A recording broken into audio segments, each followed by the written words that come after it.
Hello, I am the Ronan Bond, and welcome to a twitch.tv/Ronan Bond live stream on twitch.tv/Ronan Bond to the sounds of some smooth Back Bay Lounge Tay Jazzes by Kevin MacLeod. Congrats, Pawn, for finally playing something off the very long list of games you still haven't played.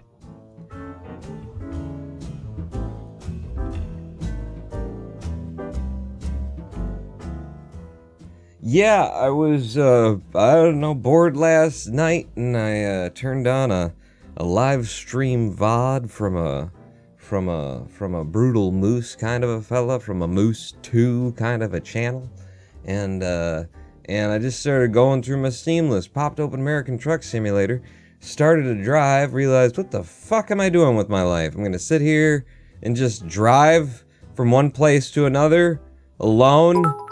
Well, there's a live stream off in the corner. My dude, you need to step on it and play some Trackmania. Trackmania. By the way, thank you, Jim, for the 10 bits. I just started bouncing around. What is it that's in my list that I haven't tried yet? And I actually went to Steam as opposed to on my desktop, and saw, what the hell's that? I also tried, before I opened up this game we're going to play today, called Superflight, by GrizzlyGames, 3 developers who, at least when they were writing it, I don't know how long it's been out, but when they were writing it, they were all university students. So just, in their spare time, hey, let's do this! And it came out fucking awesome. I also tried something that had been given to me, I'm sure, over Keymailer. Something Blacksmith, it's very, very, like, wow, the visuals, just the lighting and the shading and everything, and the gameplay was awful. It was just way too fucking realistic, too. It was like the premise was, and you've seen more and more games like this, I actually kind of liked the one that I played in VR, where instead of being the, great hero... Hello Mr. Ronin PAWN. I sorted comme on NCEFFU. You and your brain know the stuff that you don't know. I had a dream a spider was on me and for a lucid moment I thought this is a dream, but what if my brain is dreaming this cause there's a real spider on me and I woke up sweating at myself, so EFFU also ipon. FF me. Thank you, Darth Angelus. I'm glad that I woke you out of your dream state and into reality. There was a spider on your face. I put it there. Yeah. I like that. Your brain knows stuff that you don't know, and then from within the dream, you recognize that you were in a dream and that you were dreaming about that, and then it wasn't the concern of there's a spider on my face from within the dream, but now you've become the dreamer that's sentient, that's cognizant of the fact that they're dreaming, and then you're questioning, like, okay, it would be cool if this was just a dream, but what if there's an actual oh, that's so deep, man. Okay, so the next step is I'm gonna need you to, mix up some Kool-Aid, and we'll all go out to the forest together. I'd like to have a dream where Pawn plays some games that people spent money on for him. I don't think that's... I mean, you can definitely dream that, and that's where I recommend that take place. No, but I played a blacksmithing simulator game that was just really beautiful, and I think that's why I accepted it off of Keymailer. I don't just take everything that everyone throws at me, because it's a lot. And I went, wow, the graphics are gorgeous, and I got into it, and goddamn, the gameplay was like, I mean... definitely fucking simulator, because it was like, oh, you want to make a bronze sword? All right, take your piece of bronze, put it in the fucking smelter. There you go. Get it hot. All right, now move it over to the anvil. Now grab your hammer. It's gotten cool again. Put it back in the fucking... oh, shit. And it was like trying to get something. And then if I hit it one too many times, it like fucked up that part of the sword. And then it's like, how do I repair it? And I don't think you can. It's just like, fuck, man. Think about the gameplay. This isn't fun.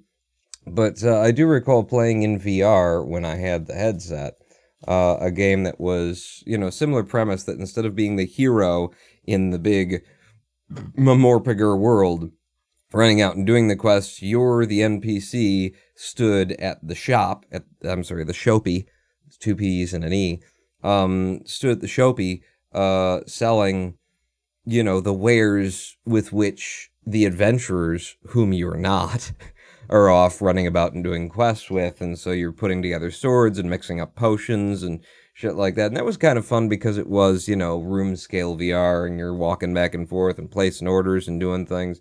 Very early, and the frame rates weren't great, but I liked the premise of that. Playing it on a computer where they've decided to go for ultra realism, and the metal that you heat, if you overheat it, will be fucked up.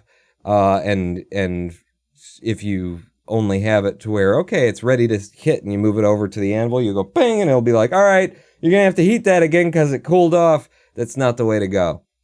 I'm just gonna say. But so I tried that, and I went, oh, Jesus Christ. I played American Truck Simulator for like half a mission, and went, what the fuck am I doing with my life? Like, it's, for the live streams, it can be fun, because we can sit here and talk together, but just driving in the world, it wasn't doing it for me last night anyway, so I went to my list. After playing a bit of Shenzhen Solitaire, of course, in Steam, and what I found sitting there that I didn't have any idea where it had come from, what it is, who put it there, how I got a hold of this, is Superflight. Superflight. And I just fell in love and just, dumped hours, 2-3 hours probably. 2 hours, I think, according to Steam. 2+ hours. Just doing this simple little thing that I will be showing you shortly. I learned long ago not to do this, says Noah Crow, not to do points. And then Noah Crow has 55 points. And then Darth Angelus has 71, and he wins. Hello, Snowman Olaf. Hello, Evil Donner Balkan. This is just a very fucking... you know what? We're not playing Might today. So let me fix... If I could fix the... See, I was doing a little trick on you. Watch the top of the screen. I was doing a little trick on you because there was a little bar at the top of the window when I was playing windowed borderless mode, whatever, in Might to try and make it full screen without lagging. Now you get the full actual screen. This is just like the epitome of a just chill out kind of a game.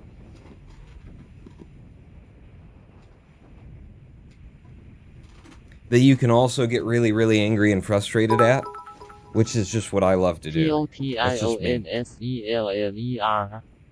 特洛、埃安戈宁因托巴特尔、N.I. 沃特、斯克朗斯克波申斯、M.Y. 波申斯 A.R. 托斯克朗福尔 Y.O.U. 特拉维尔勒、波申塞勒、埃特尔 Y.O.U. 埃安戈宁 This is going to go on for way too long, Noah. Thank you. 斯克朗斯克波申斯 It wouldn't have taken this long if it had chosen a different voice, but now it's going to take 塞尔 forever. 托斯克朗福尔 Y.O.U.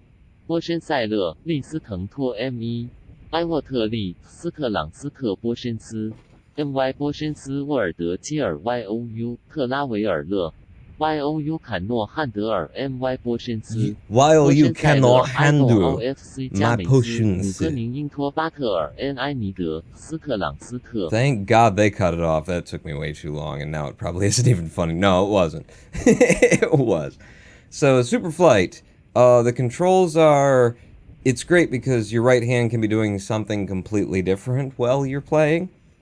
It's just with SAD and the spacebar to reset, and here's the game. I don't know if everybody else has already played this, and, you're going, oh, of course, I've seen everybody play this already, Pawn, but I just discovered it the other day, and I friggin' love it. This is it. This is the whole game. Simple premise of flying around in a...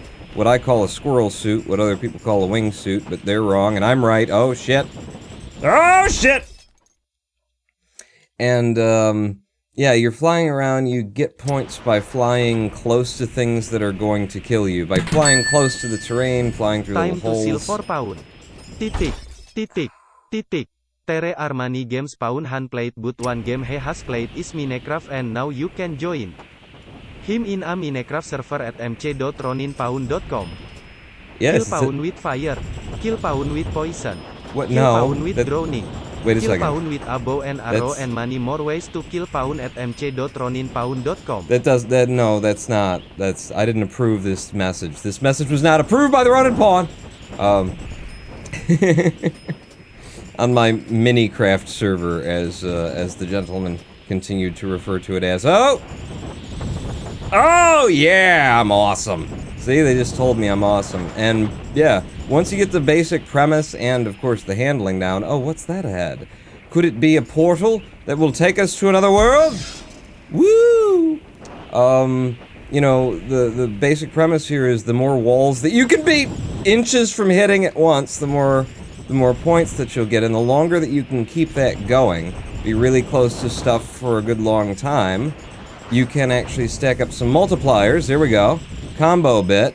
And then the multiplier doesn't, like, affect the score that you've already generated. What it affects, ooh, boy, I love you so, never ever gonna let you go, is it affects any of the points that you generate after that. So the longer that you stay near to things, the better it works out for you. But once you get the 2 times multiplier, or the 3 times, or the 4 times multiplier, you have to keep, you know, generating points because it does nothing for you in relation to the points you've already generated. This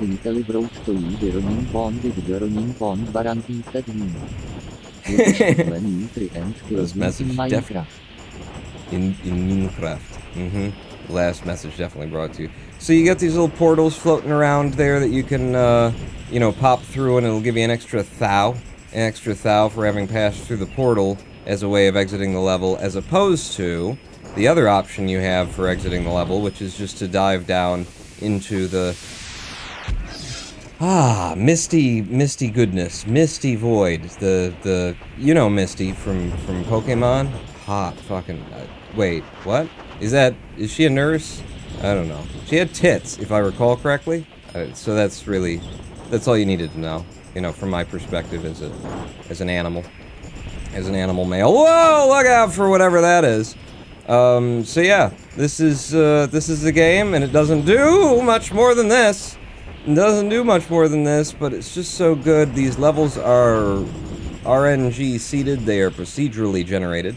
So once you find a good seed, you can share it with your friends, or you can actually save the seed and save that world. Come on. Damn it, lost the multiplier. And save the seed, save the world, and then you can start out there again if you'd like to sort of start off a run somewhere. The flying mechanics are just, whoa, dead balls on accurate in terms of, like, you have to maintain your speed. If you try and go out, in fact, the next time I get over, like, an open area, yeah, well, you know what? Here, we'll try and hit one of these, and then if I just pull up, yeah, you just can't. You can't, and it just feels right, it feels good, and it's very hard, actually. Like, forever that you play this game, you're just gonna be going, oh, Jesus Christ, this is difficult, and, the challenge is real, the challenge is good. So okay. Longest English word, pneumonotea microscopic volcanoconiosis. Sorry? I just want to say some random stuff, so the longest English word... Okay, I don't know what that Join is. us now at mc.roninpon.com, now with 100% more skybiomes, trademark pending. What? No, you can't, and there's no killing of the Ronin pawn. We didn't talk about that. That was not in the design documents that I reviewed and approved. His flight suit looks like the Kerbal mod of junk parties. It looks like a cardboard box unis. Yes, doesn't it though? Like you're a wooden marionette with cardboard strapped to his wings. I'm just gonna check on this because that kind of sounded like it was breaking up a little bit to me. I'm just gonna restart the audio engine to make sure that the audio isn't flipping out like that. That's the game. There's not much more to it, except for at the beginning of each level, usually there's something, you know, in your line of sight that's kind of awesome to do. And the procedural generation of this, when you think about it, it's really impressive that it generates these levels in such a way that there tends to be something awesome for you to get into. Fuck. Like right at the beginning of every level, and there are all these little things that you can, you know, dive through for extra double bonus points and stuff like that, and it's all being, you know, randomly seeded, procedurally generated, as far as I know anyway. Hey, get there, and then whoop. I want to go through the narrower side on the left there, if I can line it up. And it works out really well because okay. Because at the beginning of the levels, you actually do have sort of a lineup on where you're headed, and then once you get to some place like this, like, if you go into the level, you're probably just gonna die, aren't you? If you decide to go in and not just, like, skirt it like I'm doing, then you're probably gonna die. So, it turns into, you know, you start trying to play the game for the points. Oh! Nice, multiplier. And by playing the game for the points as opposed to just hitting the style bonus, it actually teaches you to play it smarter, to not go for everything, like actually play the game as though you are, you know, wearing this wingsuit is my experience. Oh, yeah, baby. There we go. And you gotta cash those points by, you know, breaking your combo and moving away from things, or else if you die, you lose them all. But yeah, it sort of starts to train you... I missed it. To play the game as though it's really you, which means, you know, don't go anywhere that you can't see a way out of! I like it. I like it. It's very good, and right now this game is, I think, due to the Steam summer sale. Yeah! It is $1.49 on Steam presently, so, you know. I've already gotten my $1.49 out of it, and I don't know if I ever paid for it. Like, did I see somebody playing this game, and then I went to Steam and said, I need that in my list for someday, and then, oh, shit! Is that how that worked out, and I actually paid money for this, or was it sent to me, or, you know, by the developers, key mailer kind of I have no idea where I got this shit! Well, that was close. Also, you can get so close to things that you'll kind of bounce off of them, but still stay flying, and they'll give you 4,000 to 6,000, I think, even points if you jump, or, you know, if you slam into something and somehow manage to stay in the air. But yeah, this is the game. So, I just figure it's a good game to have for, like, chatting. So what do you guys want to chat about? Because I have lavished my praise all over this game. This game is covered in my thick, hot, juicy praise at this point. So, and it has it. It has earned it. My praise is well-deserved here. We're going in. We're going in. Oh, with the multiplier.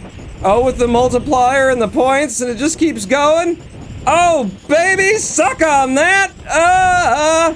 8, 9,000, 10,000. Aw, shit, it banked it in. That does end up being a bit of an annoyance when you're playing the game, is that sometimes it just seems to break your multiplier while you're near shit. But, you know, what are you gonna do? Woo! Tell me about how is your life been outside of the streams? I don't exist outside the streams. I make it all up when I tell you about the things that have been going on. Oh, I planted some shit in the garden out front the house I own for $2,501. That's not... I am the first broken form of AI that was developed, and I've just been lying to you this whole time, trying to make you think that I'm human. And it's worked so far, so apparently being broken AI is, you know, it's what being a human being is, as far as I can tell from you fucked up people anyway. It's worked out for me. I don't actually have a life outside, it's just, you know, simulating looking like shit was a very difficult trick for me to pull off. And gaining weight and having a beard once every 2 weeks. Doesn't exist outside stream. HES en construct. In use Rosalie. No, the hair is real though. That's the only part of me that is real. It's the only part they designed appropriately. Okay. Okay, yeah, this is just, I don't like these spiky levels. Oh shit! There's just not, there's not any, like, safe way to really play with them. So let's just move on to another one. As long as you don't die, your points are still going. Okay, I'm gonna go up and over, if I can. There we go. And then I'm gonna take a big dive, and then I'm gonna circle around, and just, ooh. Yeah, I need to be looking further ahead if I'm gonna pull shit like that off in a way that doesn't get me killed. But yeah, okay. Going down through here. And you can tell from how quickly the points do generate, that you generate more points when you are between several walls. You know, it's definitely doing like a measurement of distance from, oh shit, that would have been awesome, from a multitude of positions. So if I just sail through here between the two, you'll see the points just start going crazy. Don't wimp out. No, I'm gonna wimp out, because I got a good point system going here. Didn't I just get like the 10,000? Ooh, on that like 3-4 times multiplier. Wasn't that something I was just doing? But see that? See how quickly the points are going now that I'm just like near 2-3 walls? There's overhead, there's underfoot, there's all that sort of stuff. How is this flying guy controlled? Just with SAD. Just with SAD. Although you can hook up a controller, I have been told. I have read. Woo! And if you go through the really small holes, they will give you bonuses, but, you know, when you're on levels that you just sort of came into, yeah, it's hard to line up anything that you can trust that won't just get you killed, so, you know, it ends up just being like a really fun game where you're looking for those spots that are in a place, whoa! that are in a place where you feel comfortable to risk it. And while you're not doing that, you're just having a jaunty little, you know, fun little fly around these beautiful procedurally generated levels. Some of them are beautiful, some of them are hideously ugly, if I'm earnest with you. Some of them are just, yeah, disgusting. The color palettes and everything like that, and it's because they're procedurally generated, procedurally colored, and all those things. So I've seen a monochrome level too, which I thought was really cool. You know that. Oh shit! What are you doing to me?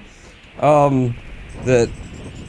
Okay, can I make it across this flat plane before I lose enough? There we go. Made it before I had to dive. Alright, shall I go for it? Oh no, I won't. Because trying to get through out the other side would have got me killed. Look at that! Look at all them points, huh? Them pointses. And they're still coming. And they're still coming! Okay, I gotta bail on that, because I ran out of juice, you know? Just didn't have enough velocity to carry on the fly. I need to dive a little bit more. Oh, I could have gone through there. I can at least go through here, get really close to both of these walls as I pass, and rack up some pointsage. Some pointsage! Oh, he's going for it! They didn't give me any bonus points for that, though. A little bit too wide of a hole. We'll try this gap. Followed by... Yeah, baby! New high score! I just hit my new high score! That's what we're doing here today. It's Ronan Pawn High Scoreatorium. Go there! Fuck! 55,477. Rank 27,501. Yeah. Yeah. But yeah, from the documents, it does seem that you could control it with a, with an Xbox controller or something like that. And when you die, you will start out on the last level that you were on. See that? Give me extra points. Oh! Oh, look at that. Look, just stay close enough to something to... Nah, damn it. Keep the combo going. This is a nice little level. I might save this one. Ho! Fuck! Maps. Save current map. If, you know, there are some... There's really just one annoyance here. Two. The sound is just improperly balanced, so you basically immediately gotta go into the sound and turn things down and up in order to find a place where it feels right. But two, when you're playing, it will occasionally sort of, when you die, it'll get back to this menu, and sometimes it'll just be on quit, or it'll be on settings, or it'll be on maps, and you'll go to hit the space bar to just play again, and it won't. Barrel rolls possible. Barrel rolls? So which one is the aileron and which one is the barrel? Oh, so close! So close to dying! That will give you points for it, because you're clearly an idiot. Barrel rolls, dive and then come back up at it kind of a thing? I don't know. Let's find out. Dive and then whoo. Nope. Nope, it would not turn over completely. Oh, hello. Hello. Yeah, baby. Yeah, baby. Dive down, dive down.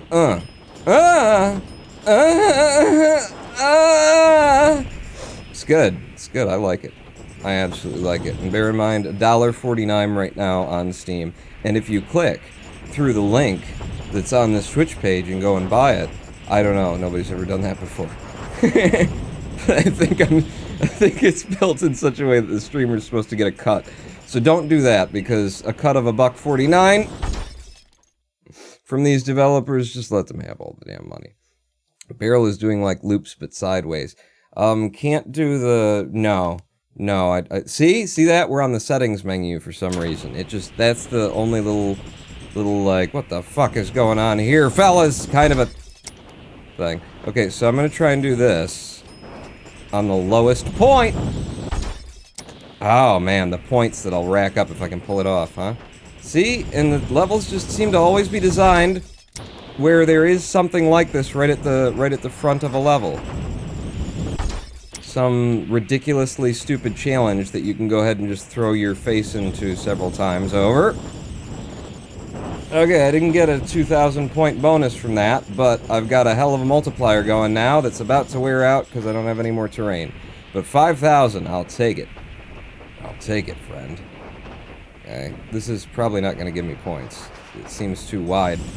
Yeah, it gave me points. Okay, it was worth coming out here. And then back toward the level. I really like this level. There's lots of space in between. You can actually fly into this and still have some amount of confidence that there's a way out on the other side.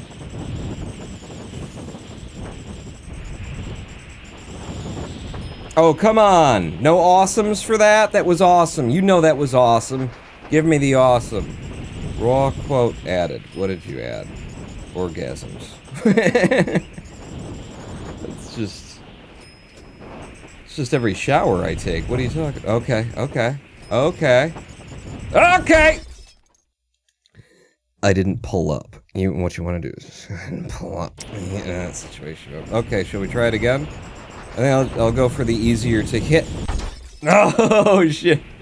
I lied, didn't I? I think I'll go for the easier to hit version, and then that's what I do. Okay, so dive, and then get flat immediately, and then come back up at it. Wow. That's staying close. Yeah! Come on, multipliers, stay with me! Stay with me, multiply! Okay, it's gone.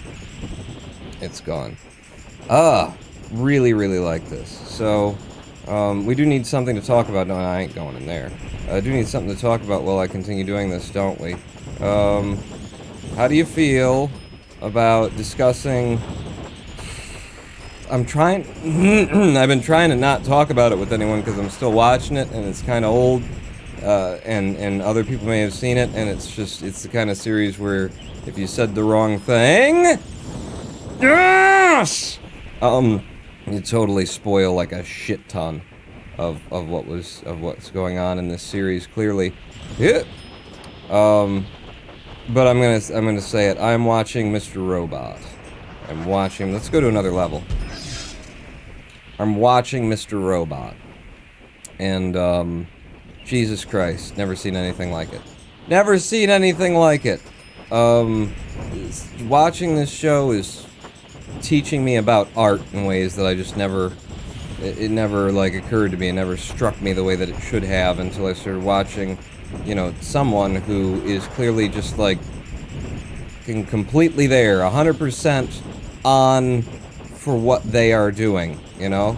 Like, they're giving everything that they possibly can. Wow, this is a hell of a level for just, like, staying near the walls and keeping your multiplier going. 4 times multiplier now.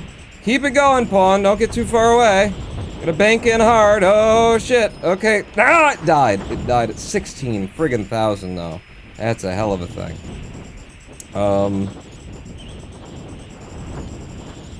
Yee.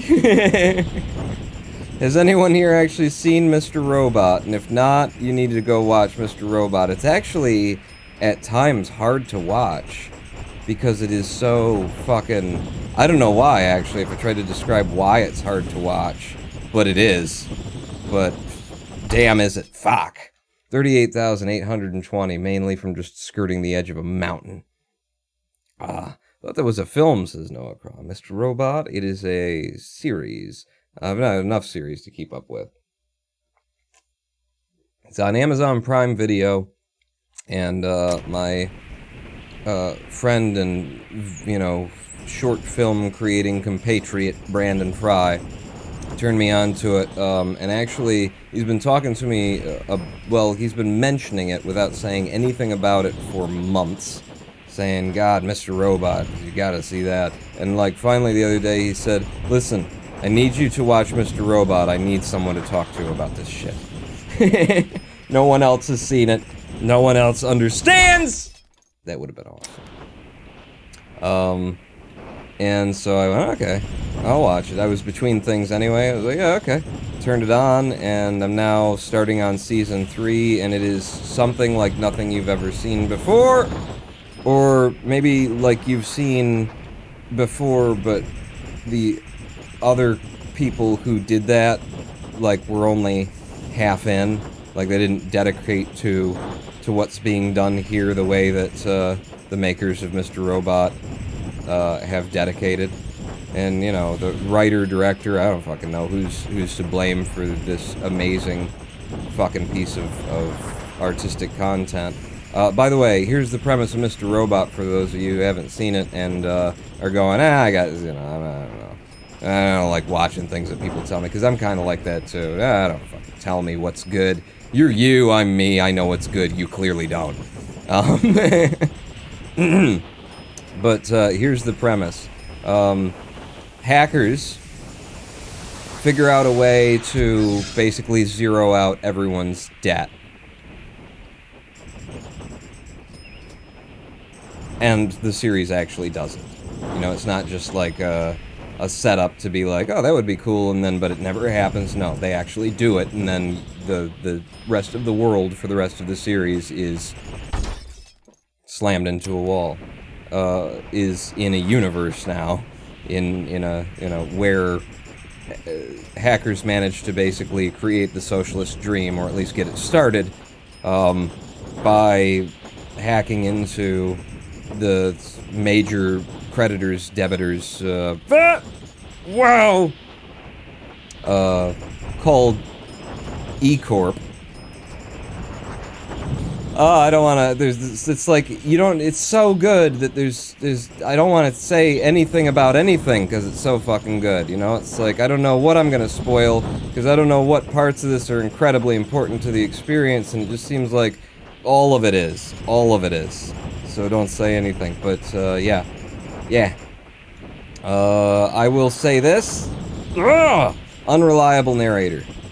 Which always makes a story that much more interesting. That's the only reason why I say it, is, you know, you've got a main character who is an unreliable narrator, and it always makes storytelling for me, like, way more fun when the person who's telling you the story is, you know, someone whom you can't implicitly trust. You never know what's gonna happen. Series with Rami Malek? I think so.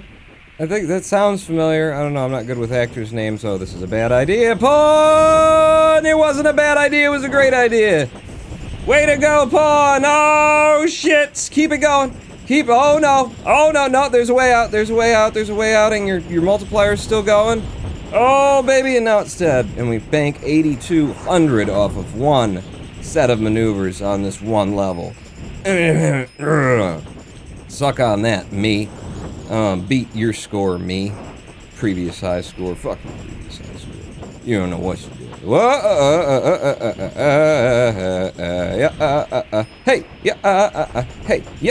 No, don't do it, Pawn. Don't do it.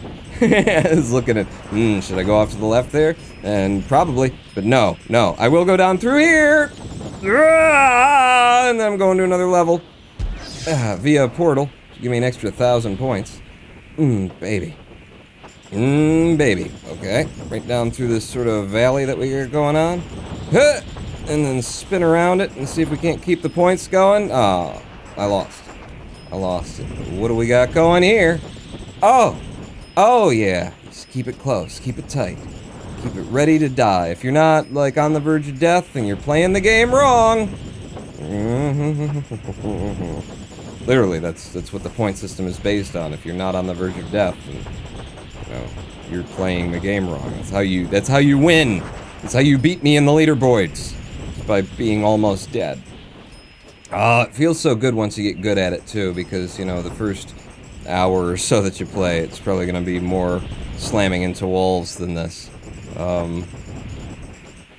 lot of slamming into walls. A lot of that. What else we got? We got anything else that I could... Ooh. Nice position for this portal. Thank you. And then we'll just go straight over here and see if I don't have enough lift going that I can still do that just before I nose off. Okay. And you see, this level just looks disgusting. Certain levels that, like, I get to them and I'm like, oh, God. The color palette actually just kills me. And I don't even want to play the level because of the color palette and just how it looks. He was the dude was in Until Dawn. Until Dawn? I only know From Dusk Till Dawn. I don't know about Until Dawn. What's in Until Dawn? Does he have, like, creepy bug eyes? Does he have that? Because that's what I've been watching, baby. Creepy bug eye man. Very good with the creepy bug eyes. He's got such a weird fucking look to him that makes perfect sense for the character to have, and manages to pull it off. Damn it! You see that? It just feels like the game gives you... I don't know, I'm still trying to figure out how it is that it decides when it breaks one of your chains.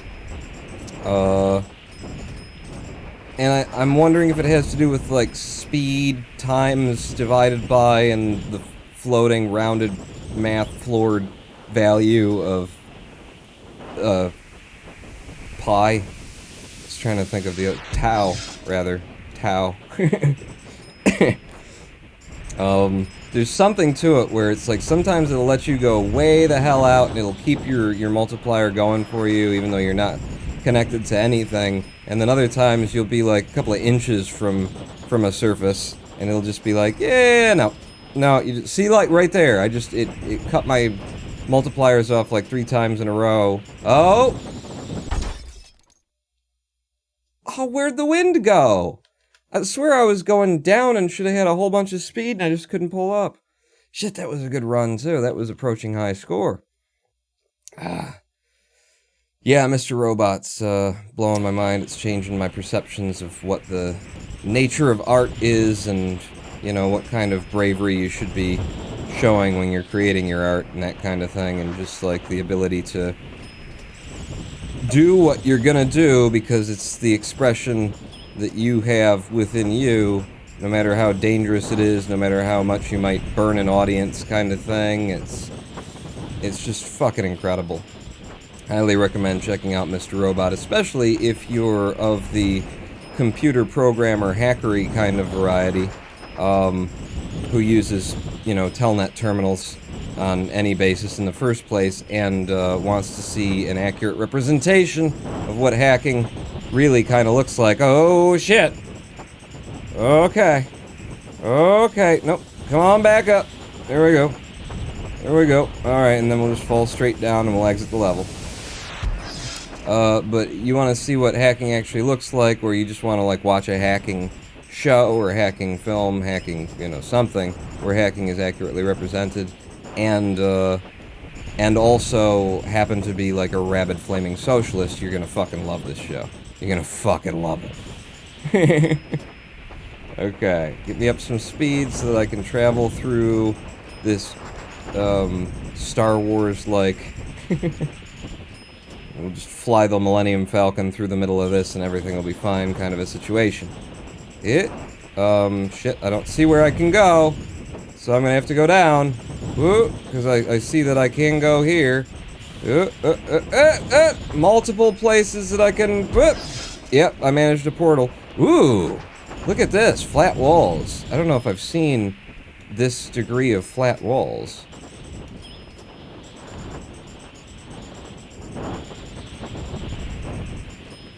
Oh, what fun it is! Yep. Got it. Yeah, it sucks because it's like the thing that I'm into right now, and the most that I can talk about it is what I've, you know, just already said. Any more than that, and it's too much. It's too much information. I don't want people spoiling things that I haven't seen yet for me, so I can't go spoiling anything for anybody else. You gotta go watch Mr. Robot. What else is going on right now? So, we talked about on the last live stream that I'm thinking about starting up YouTube again.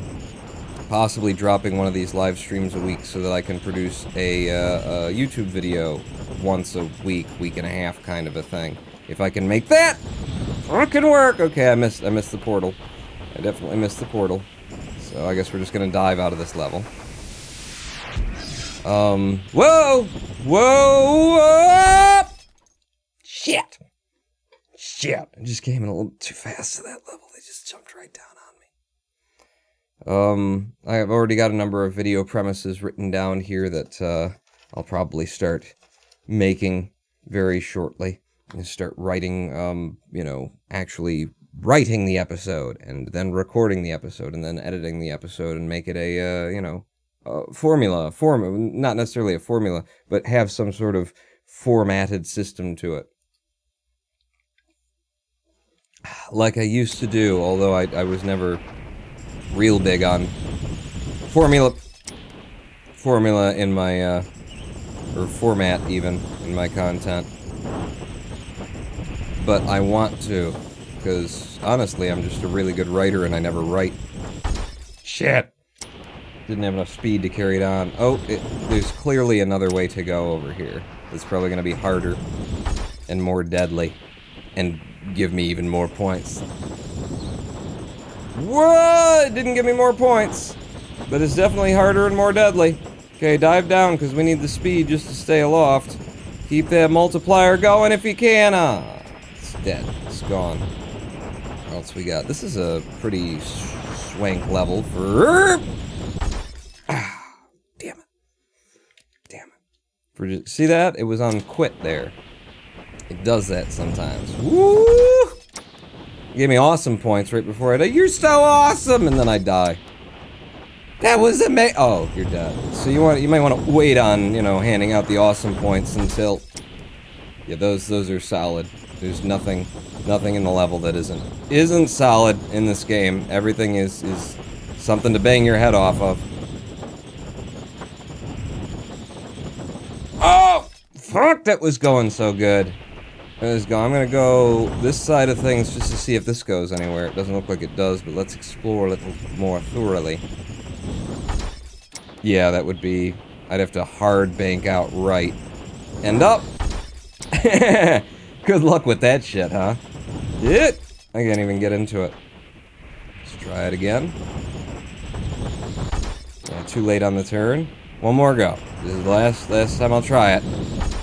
Yeah, and no. That's just a hard no. Can I go up through here? See, and when you get, like, a little bit bored with just flying around, like, gracefully in circles, you know, in every level there is something, like, 3 or 4 different things like this where there's some kind of insane challenge, whoa, of a way to start the level.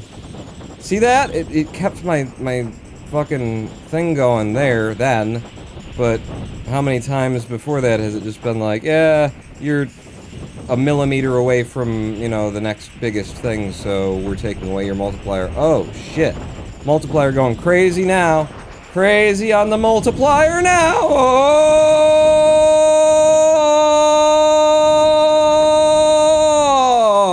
17,000 in a single multiplier.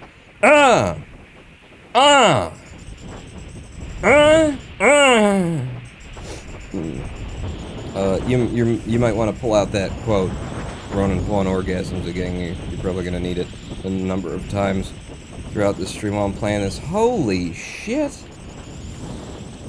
Holy shit! Just the amount of points that I'm making on this level, save it. Good God. That's like half my high score before I hit the bottom of this level. Ronan pulling orgasms, thank you. What else has been going on in life? So I've been doing a fair bit of gardening lately. I mean, you've seen a little bit of it, but so I dug some spaces out by my porch, where I could put in, just to make it so that something could go there and get this dead rose bush off of the front of my property, just making it look even more like I live in Detroit on 6 Mile. We took a plant from the backyard, of which there are 1,000 of them, and they're these beautiful orange flowers, these perennials that come up every year, with long, stringy leafed bushes at the base of them. So we grabbed one of those, and my father and I, because I needed the help, I barely managed to, I carried the giant fucking root system and bush out there, and as soon as I got to a place where I could set it down, I dropped it, and then dropped myself and just collapsed onto the lawn, because it was a lot for a fella who's got the myalgic encephalomyelitis. Yeah, I got that. We moved it out. Whenever I, have transplanted something in the past, it's always been, a pretty worrisome time for the plant, and I never know if things are going to survive. So the day that we transplanted, this particular plant had 3 flowers open. Moved it to the front yard, and of course I'm worried that all the flowers are going to die, and then the leaves are going to go yellow, and it's, that's the end of that plant. Good work, Ronin Pawn. Ooh, ooh, ooh, ooh. Ooh! Ooh! No significant points for that, but it was pretty bitchin' anyway. And yeah, at time of present, since we transferred it out, it's been maybe 4 days since I transplanted it. There are now like 6 or 7 of the flowers are open, and it looks very healthy. Problem is, when it was set into the ground, it was set at a bit of an angle. Like, I knew the angle that it needed to be at, but I'm blaming my dad. I think my dad reshifted things after I had placed it. If you're gonna... Oh, shit! There was not really a way out of there. That's the aggravating thing, and look at how close I was to my high score. You'll be flying in somewhere, and you'll turn in that way because, like, you'll see the fog in this distance and go, oh, okay, there's a way through. No, that's just the fog drawing. But yeah, I'm blaming my dad for the... Is that a... No, it's not a hole. Okay. For it not being quite in the ground, properly, because, plants, especially flowering plants, they want to face the sun, is what they want to do. So when I, set it down into the ground, I was less concerned with it fitting into the hole, the way that I dug it. As I was concerned with making sure that it had the right posture so that the flowers... Portal. So that the flowers would be facing the sun and, it would just have a good chance at surviving the transplant. And unfortunately, by the time we were done, whether it's, by my hand, my dad's hand, damn it. One way or the other, it leans in the wrong direction, and so if the flowers were left to just be free, they would all sort of,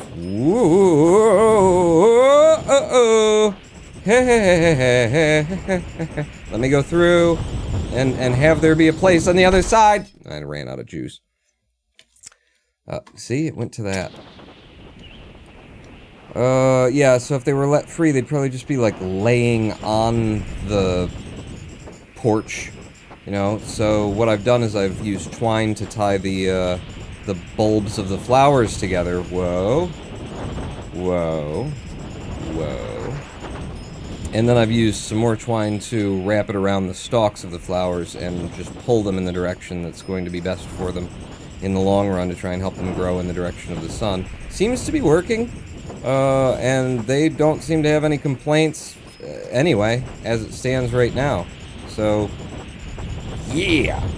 Yeah. Oh, no, can't get in there. Couldn't make the turn. It was too late by the time I saw it. But yeah, I managed to. I feel like the ME, which is what we're calling it, not CFS anymore, in case you hadn't heard. The myalgic encephalomyelitis, really, like, once the weather changed and warmed up, I got like a week and a half worth of, really good energy that I don't usually get anymore. And I started doing a bunch of stuff and realized that, you know, even though it hurt and it took a toll on me, I'm still, fortunately, at the place in my disease that a lot of people are not as fortunate. Fuck! Damn it, I wanted to go under there. Such a good flight. It's like a Minecraft adventure map, says Mosaic. That I was having, like, it was good days. I had strength and I had the option of, oh, perfect. I had the option of doing things that were going to take a lot of energy from me and then just, like, living with that. Like, as long as I was willing to suffer the pain, then I was able to do it. And I realized, thanks to a couple of days of pretty good energy, that if I do have the energy to do things, it's worth the pain. Oh, come on! I didn't need that hand! It is, yeah, worth the pain for the sense of satisfaction. I'm still, you know, at least some of the time. Oh my god! I'm at a place where I can do that kind of a thing. I can push into the pain, and will suffer for it later, but just feeling that, you know, I actually did something with my day, with my time, with my life, is worth it enough to just be in pain. Yeah, I wasn't sure if there was a way through there, but there is, so let's... Oh, that's the wrong one. That's the wrong one. What about you? Yeah, there's a way down there, too. Okay, so it's down here is the one, and then back like that. Yep. There's some extra bonus double points for me, huh? Oh, that would have been friggin' epic. So that's when I started doing, you know, the gardening and stuff. In fact, it all started when I just got it in my head. I'm like, I don't care. I didn't feel good. I did not feel good that day. But I just decided I don't care that I don't feel good. I don't want to be looking at my porch like this anymore. So I got a shovel, and I just went to town on it, and started digging a hole to freedom. And it wasn't necessarily freedom in there, but it felt good. It felt so satisfying that it was worth all of what you pay when you've got a chronic disease. To do that kind of thing. Yeah, baby! You see that? Did you see that? Yeah, they reward me for slamming my genitals off of things here. You know, in the rest of the world, they're always trying to tell me that that's illegal and get away from our kindergarten. But here, they know me. And in the places where they know me, I am well known. I assure you, in the places where they know me, I'm very well known.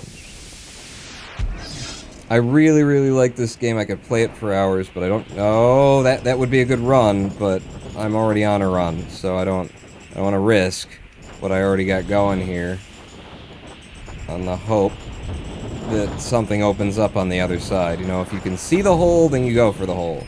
But if you can't see the hole, then you definitely don't go for the hole. I can see the hole. Yeah, I can see the hole! Yeah. Yeah. Pull up! Okay, that's good. No, don't go to another. Jesus, make up your mind. I'm like, let's go to another level, and then I don't. Okay, we're good. It's time to go to another level. I think after we're done with this, we're gonna play some Minecraft. I just don't know how I'm ever gonna be done with this. The fact that nobody is talking in chat, and that I have nothing in particular that's interesting to talk about, will probably be helpful in me deciding to move on to Minecraft. But God, this game is just so... It's so just what it is and nothing else, and it's perfect. You know? Didn't try to do a million things, and they've actually, GrizzlyGames, this developer, has another game out. That is, similar in, like, design methodology.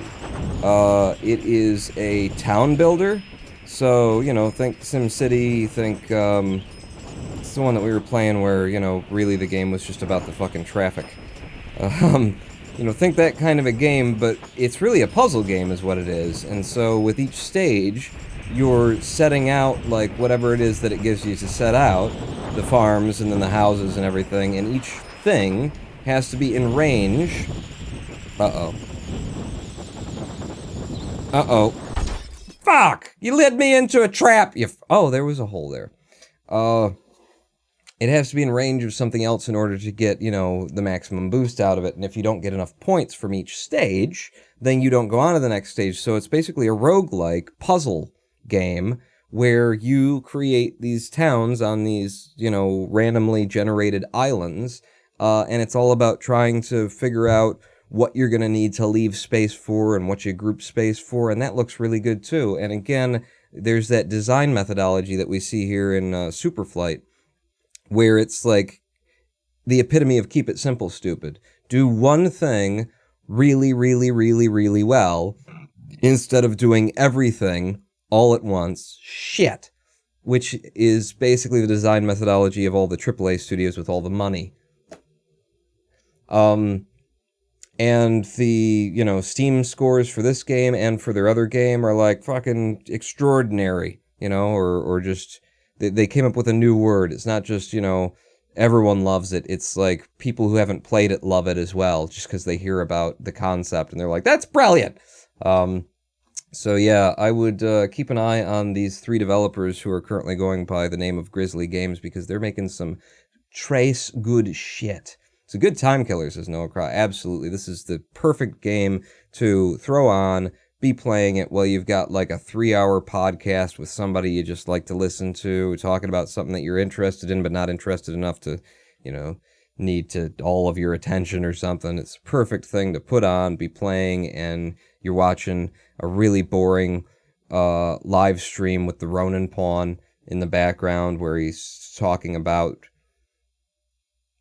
television shows that he's watching currently that he can't actually talk about, and, you know, he doesn't know what the fuck he's doing, but you like the sound of his voice for some reason.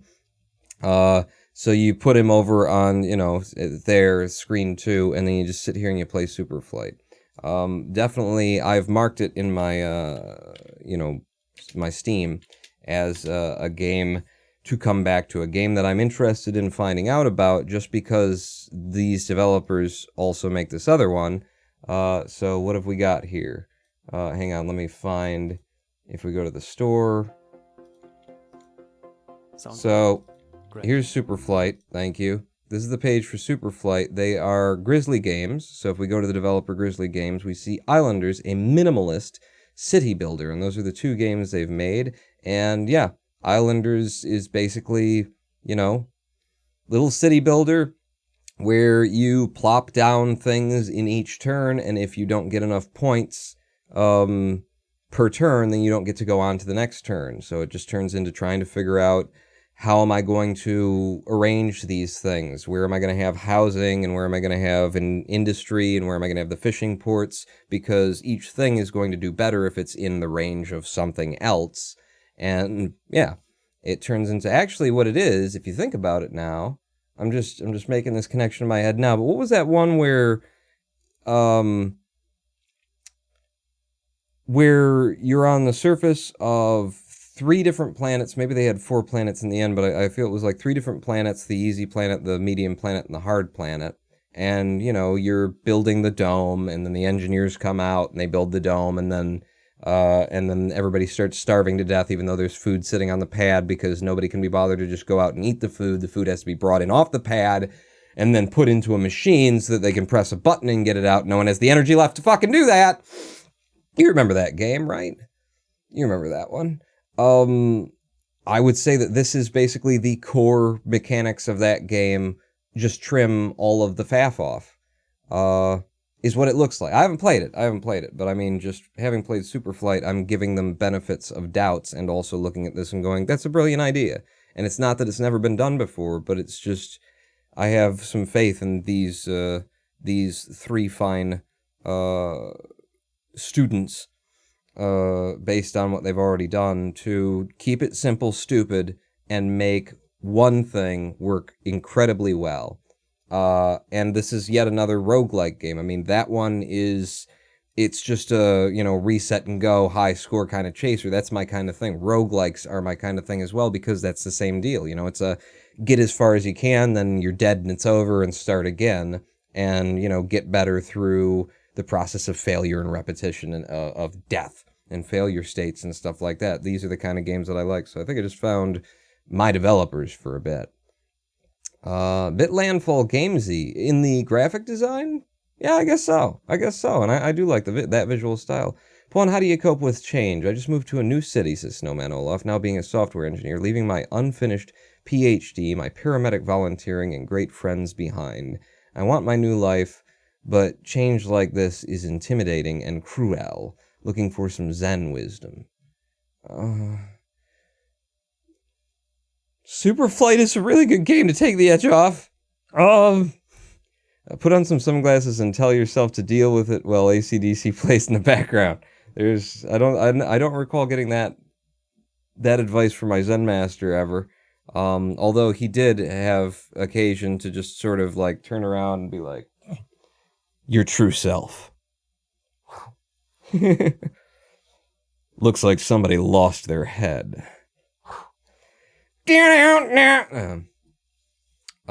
So change. Change is time to changes. And I think I just said all of those words exactly correctly, which is that I don't think that it's ever been stated. Like, that's not how the song goes. It's not changes. Time to face the change. Changes. It's changes. Time to chase the change. You got to do it as though there's something wrapped around the tip of your tongue. Change. Change is the nature of the universe, the nature of reality. You want Zen wisdom about change, I'll tell you, change is exactly what everything is. Nothing stays the same. Everything is constantly changing. When you think it's not, it's fucking already changed. You just didn't notice it. Change is coming for your ass. And when you can lay a little bit of authority and a little bit of control around the change and try and guide it where you want it, hey, that's hubris and egotistic. What are you doing? Let it come. Zen is a depressing philosophy. It happens to also be true. Did I hear him call out his dating method? What? Kenneth, start, go as fast and far as you can, then reset and try a new one the next day. I can't get anyone to come close enough to do that. That's why I do it in video games. I gotta have a fantasy escape. No one will let me even start on anything like that. Yeah, it's intimidating. Change is intimidating. Yes, it is. That's it. That's all it is. Just, there you go. Just do you, though. Just do it. Just do it. It's intimidating. Yeah, it's supposed to be. That's it. Let it be. Let it be, let it be. Here's the best Zen wisdom that my Zen master ever gave me about life in general, possibly. It's the best generic wisdom that I can just hand along to anyone anyway, which is, I've already forgot it, shit. It's, whatever we're doing, if it doesn't work out, we can always just run away. And there's so much power in that, and so much truth and so much reality to that. Once you realize that no matter what you're doing, if it sucks, if it doesn't work, you can always just run away. Like, if you let go of your fucking egotism and your hubris and your demands to be the conqueror and I'm going to set my sights on the thing and I'm going to fucking go there and I will drag myself across fucking hot coals and and if you just acknowledge. That's fucking depressing, ain't it? No, at least this part isn't. We can always just run away from anything that isn't working out. That is freedom. Once you realize that, yeah, you have the power to just walk away. It's just, this isn't working, this isn't fun, let's do something else. A child in the sandbox starts playing a game with another child in the sandbox, and if after 2 minutes they're not entertained, either one of them, They don't like worry about, oh, but I made a commitment and like this is the game and maybe if I keep doing it, it'll get better. They just go, I don't like this. Let's do something else. And then they grab a different toy and they go play with something else. You know, it's our own ideas of ourselves and the permanence of me and the importance of me that drives us to have that kind of self-invoked stress around what we're doing and how important it is and how we can't ever give up. And yeah, you can. You can give up. Or you can just like leave where you're doing the thing that's not working, go somewhere else and try it.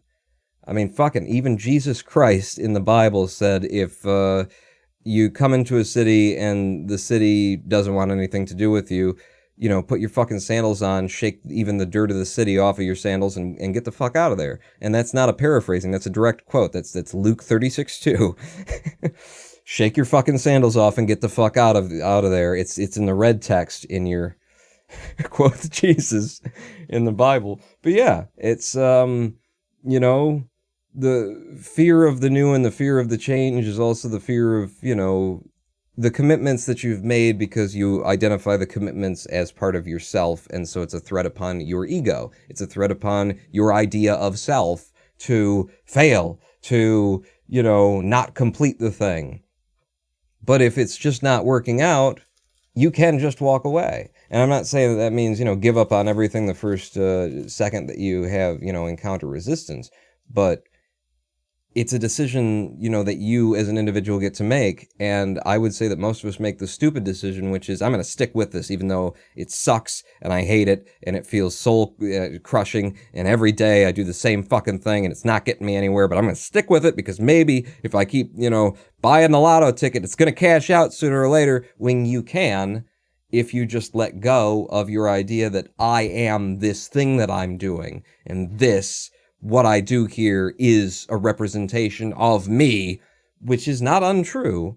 But if you just acknowledge that and say, you know what, I'm going to let this represent me as someone who's smart enough to walk away from some shit that isn't fun anymore. You know, I'm going to let this represent me as a quitter. I give up and then walk away. And, you know, other people are going to think poorly of me for that. And I'm going to think poorly of me for that. Well, that's their problem and your problem, isn't it? You know, change comes along and what you can keep in the back of your head to like be a comfort and a solace to you is that if this doesn't work out, you can always just run away. You can always just go do something else. And it seems like, but I've made so much of an investment here and I've burned so many bridges back there. 99% of bridges aren't completely burned when you burn them. And the investments that you make are, what do they call that? Something, the fallacy, the sunken cost fallacy? The sunken cost fallacy. But I've put so much time into it. I have to follow through with this. I have to complete it. That's how gamblers at the casinos end up, you know, their house's second mortgage in the hole. Because I've put so much time into this, you know, game, this machine, whatever it is that I'm playing at, that I'm wagering, you know, actual dollars on. Sooner or later, I know the odds have to turn in my favor. I just need to keep going. Eventually, it's going to pay out. The sunken cost fallacy that keeps people putting coins into the machine well past it being time to have just said, you know what, this isn't fun anymore. Bye.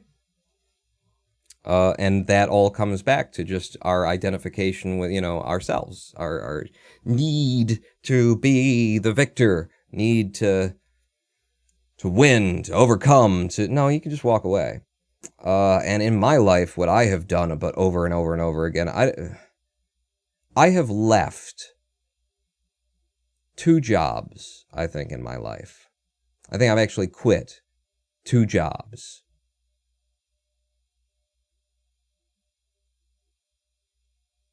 And I don't know, that's harder to quantify, but I don't know if I've ever left a relationship. What I have always done in my life, being a fucking moron, is I let things get to the point where I'm not having fun anymore. This sucks. I'm not satisfied. this is awful.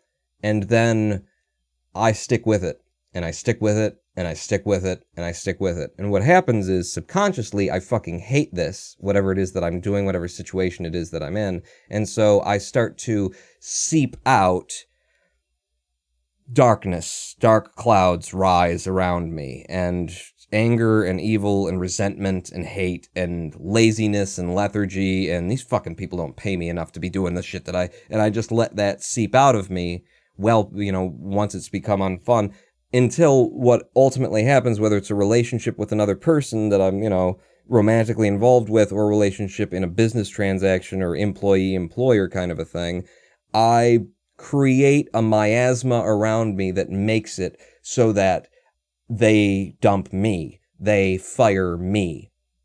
I want to leave, but I'm such a fucking pussy that I can't just say, it's time for a change, changes, I'm gone.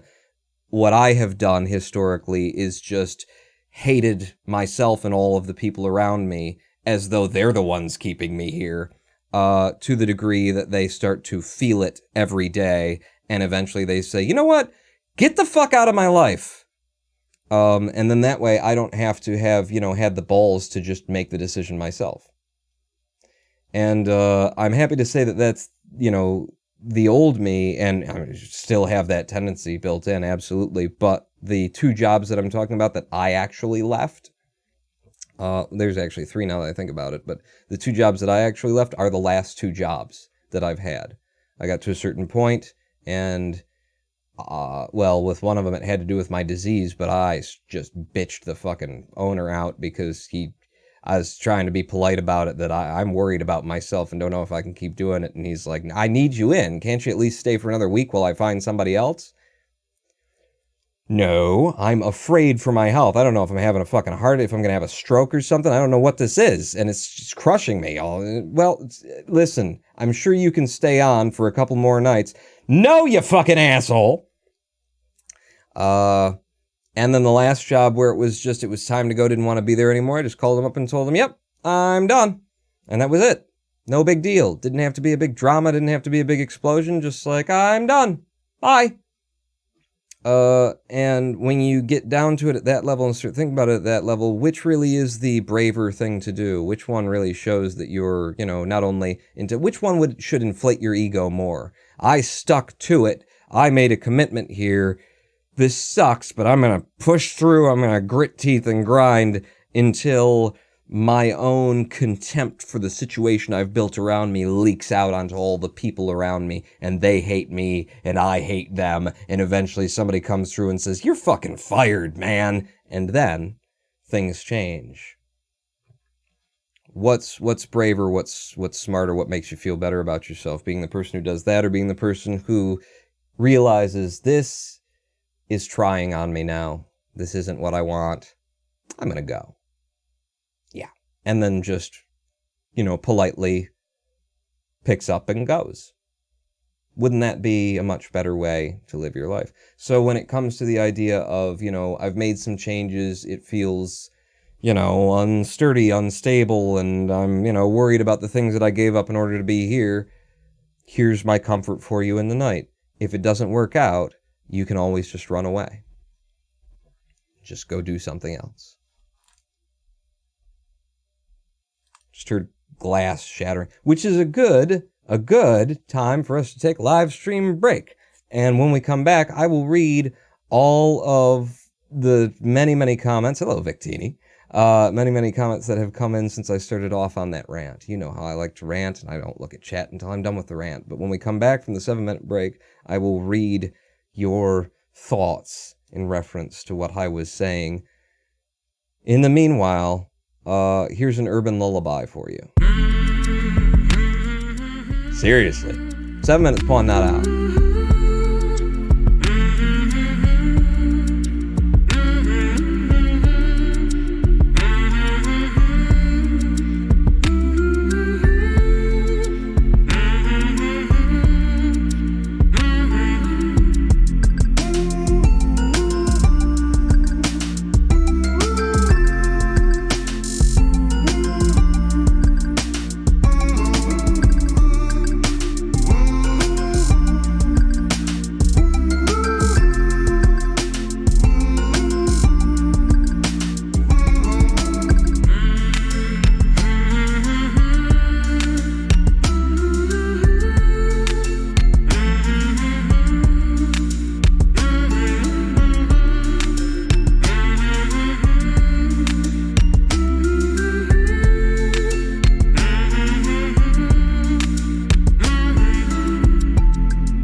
Don't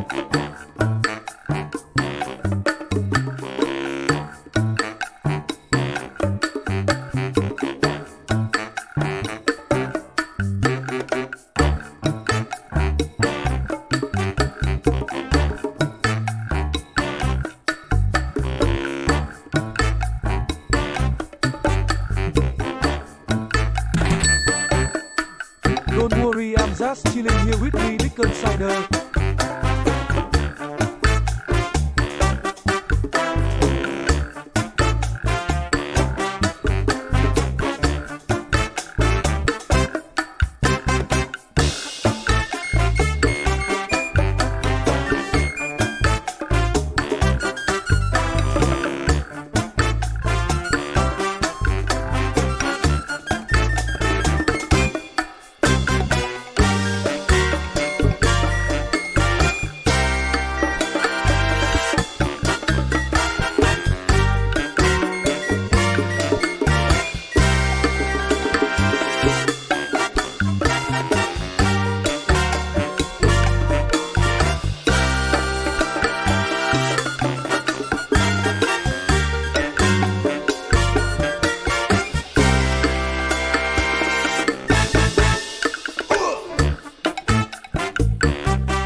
Hello, I am the Ronan Ballin, and welcome back to twitch.tv/Ronan Ballin live stream on twitch.tv/Ronan Ballin. If you look closely whenever we come back from the live streams, you'll see me start the intro and then dart my eyes over a couple of times to check that the meters are bouncing and the audio is coming through.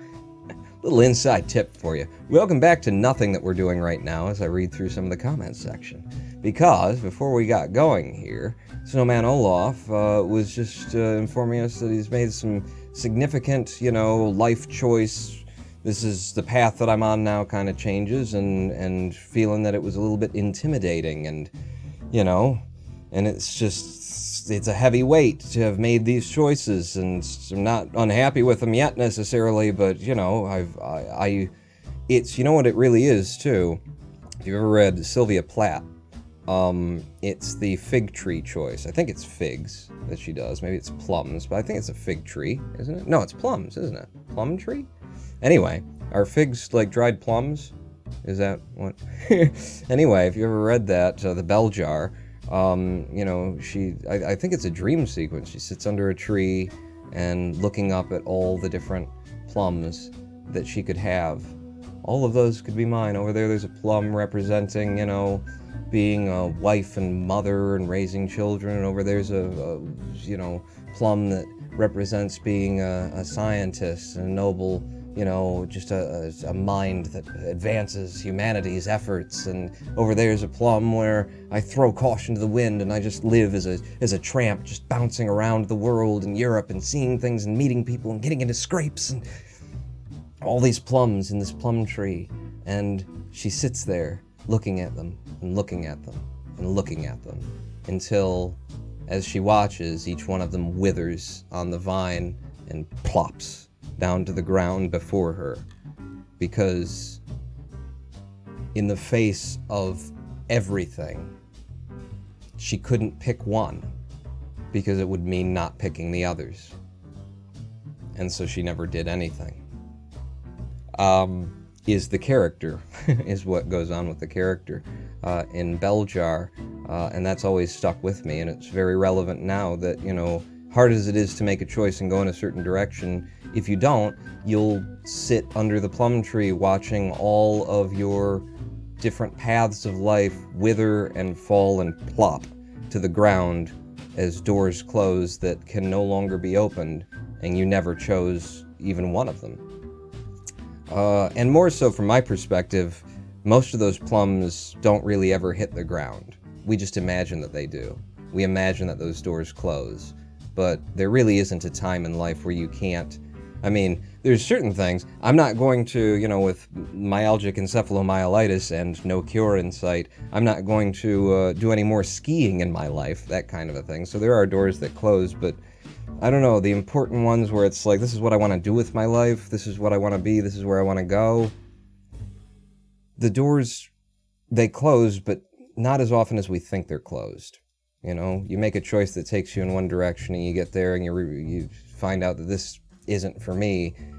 You can usually just go back, and there will be a cost to that. There will be something that, you know, either financially or otherwise, that, yeah, in order to go and discover that, but, you know, you will have gone somewhere and done something. Just saying to a friend of mine, to Greg, who Superbomb, the song that we play pretty regularly on the live streams, that, you know, at my ripe old age of 23, as I am, I'm not, as, you know, as I've gotten older, the one thing that, you know, it's a big comfort to me. It's something that I feel other people probably, there's, you know, midlife crises and things ahead, and you worry about it, is that you didn't explore life enough. You know, you get to a certain point and go, God, when I was young and had all the energy, I didn't really necessarily go out and try this and try that, and yeah, it would have involved a lot of failure, and you know, there'd be a lot of memories involved with that, some of which I wouldn't necessarily prefer to have. But, you know, you get to a certain point and go, Jesus, have I just been following a path my life and I never stepped outside of it to see what else was out there? And for me, that is one thing that I actually have taken care of. Even at this, you know, relatively young age. Look at this skin. It's beautiful. You know, I look back and say, where have I been? What have I done? I've been a computer repairman. I've been a public access television suitcase studio coordinator, cameraman, director, editor. I've been a fucking YouTube guy. I've been a Twitch live streamer. I've been a Zen monk, traveled to South Korea and, you know, stood on the precipices overlooking the great valleys upon which the Zen masters sat and meditated, with their backs to the valleys and their face to a just stone outcropping of wall, which I always found interesting. You go and see those things and you think, oh, this is where they sat. Of course. I mean, look at this beautiful, marvelous... No. Turn around. That's what they looked at. They kept their back to the valley. What does that tell you? But yeah, the places I've gone, the things I've done, I've been a fucking wandering disciple for Jesus Christ. With a 6-string guitar on my back, as a homeless person, lived out of a van, lived completely homeless, nothing but a walking staff and a bag over my shoulder. These are the things and the places I've gone with my life, and they've put me here in a $2,501 home in Detroit that I bought, foreclosed, and renovated, and, you know, have lifted up to a value that I think is at least worth $18,500, but more so that is a home from an empty shell of a building that was going to fall to blight otherwise. And I came into this house not being a electrician, not being a plumber, not being a carpenter, and I'm still very bad with wood whenever I go to do something. It just never works out. But I did everything. You know, I learned it, I figured it out, I tried it, I made it work. These are the places and things that I've gone. These are the different people that I have been. You know, what I am now is accumulation of a myriad of different personalities and different, you know, lives that I've led in the course of my time. And you can say, well, you didn't get any money. And I didn't. I was too busy living life to acquire, you know, great wealth and financial stability and things like that. But I don't foresee a midlife crisis coming on for me.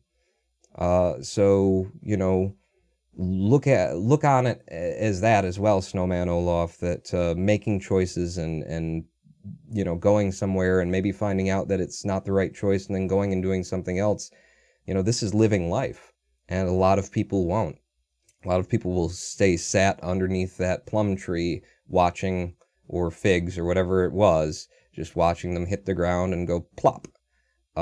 Because they've been trained, taught, or just internally, you know, personally terrified of making a decision to go in any direction.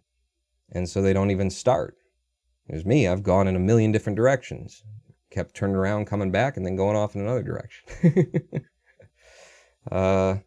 There's virtue to anything that you do with this time here, but if you're looking for a way to feel better about, you know, taking risks and being out there and putting yourself out there, here's some shit to tell yourself.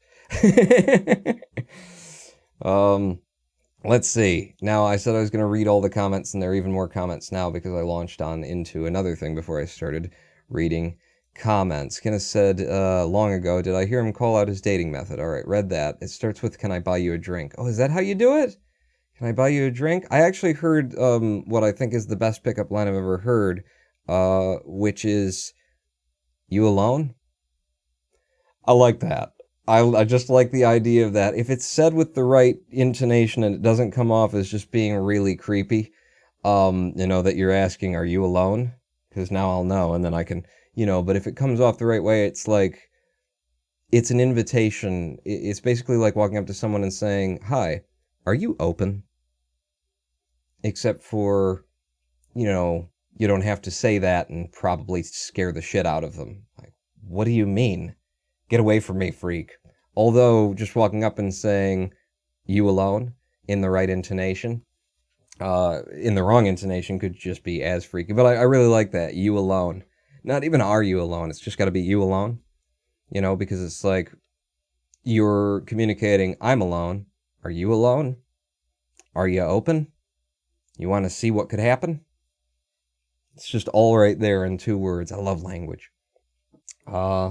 Yes, I guess it's right. The belief that we are in control might be hubris, said Snowman Olaf. It might be. That said, you know, everything that we choose, everything that we do, it shapes not only our own lives, but the entire universe. So we're not really in control, but we do get to make choices, and those choices are contributing to everything that exists everywhere. So, you know, it's neither, it's both black and white at the same time. Yes, it's yin and yang and all that shit, and, you know, it's the darkness is what is required to something the light, and yeah. Mr. speaks in one direction and turns around and says the other thing. That's the problem with the truth. It's bullshit. not because it's not the truth. It is the truth. It's just fucking bullshit, isn't it? Bullshit that yes and no are the same answer and fucking, oh God, black and white are the same thing. Oh, bullshit. You're right, but bullshit, you know, because it just sounds like bullshit. Does this, another pickup line Kenneth suggested was, does this rag smell like chloroform to you? Noah cheered 10. That's fucking depressing, isn't it? While I was talking about the thing, I actually saw that one. Reincarnation makes life sound like a roguelike, says Kenneth 1. Doesn't it?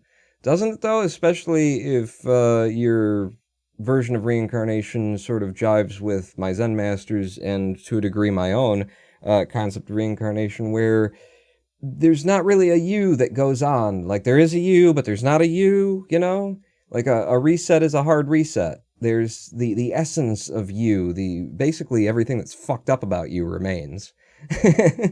And maintains as your driving force as you find yourself reborn into a world based on what your lusts and desires and urges and the things that you still need to sate because you can't just accept peace and oneness with the universe drives you back into something. So that's still there, but it's not you. It's not your memories. It's not, you know, the people you cared about and the people who cared about you. That's all gone. So it really is. It's a hardcore fucking roguelike. You don't... although I guess you do get to carry your character build from life to life, unless you do a significant amount of effort to change it while you're in the current life. It's kind of my idea of reincarnation. We can go down that mind hole some other time. Noah said that explains a ton, probably while I was talking about just like creating a thick, deep miasma instead of making choices. I don't know. Is Pawn being political, philosophical again without playing the game? He is. He's coined the term. It's called pawning. Oh, did I? Very accurate. Do you know who burns bridges? Smart invaders, so the enemy's supply lines are ruined. Sometimes the only way to open the lines are actually to burn the bridge, too. It's something that I realized, and it's a hard lesson. It's something that I still don't really have the balls to do even when I see that it needs to be done. But sometimes you have to burn the bridges just in order to, like, knowing that a couple of weeks from now, a couple of months from now, the bridge will, you know, be rebuilt and it will be a much better bridge.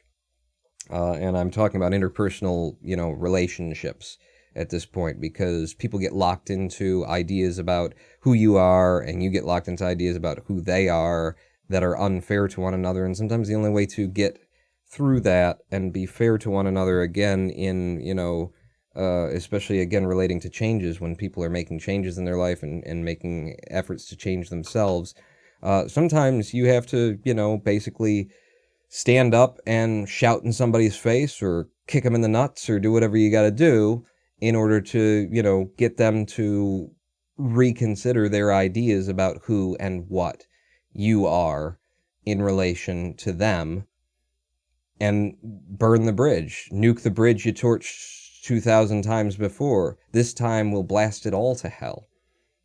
In the words of great prophet Billy Joel of Green Day, right? Is that his name, Billy Joel? Which is always weird because, you know, there's the Billy Joel and then there's Billy Joel of Green Day. I think sunken cost fallacy is largely bullshit. Oh, I'm only 2 days from graduating and getting my master's, but I'm over it. The last 6 years don't matter. That gives me a really good segue story, though. My senior student at the Zen Center, called Myungju Sunam, an ordained monk, was within millimeters of getting her degree from, like, Brown or some Ivy League university for which she'd received scholarships because she was so smart and you know, studying at the end. She left it in order to go practice Zen with my Zen master, and has now been presuming she's still there, and last I went to the market, she was still around. So yeah, she's probably been a Zen monk for the past 18 to 20 years now. Ordained Zen monk for coming up on 20 years, or right around 20 years right now.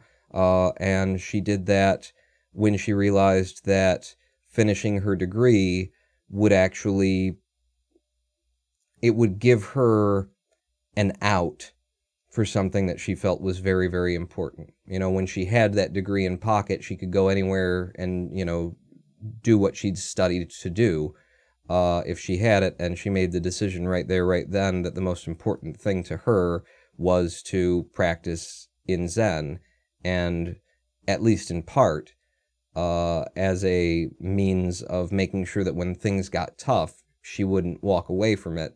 She left her Ivy League degree sitting where it was.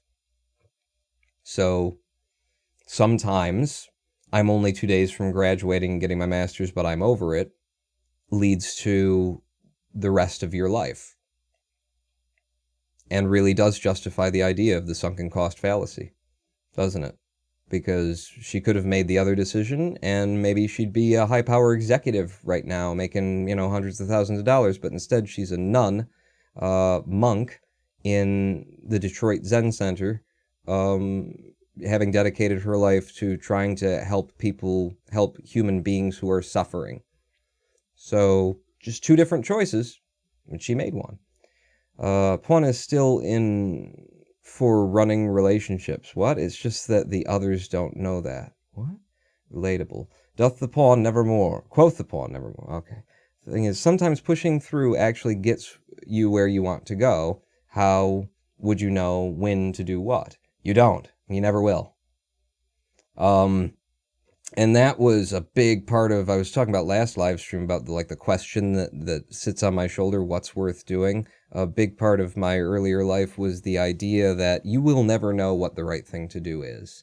And I think seeking some way of knowing what the right thing to do is.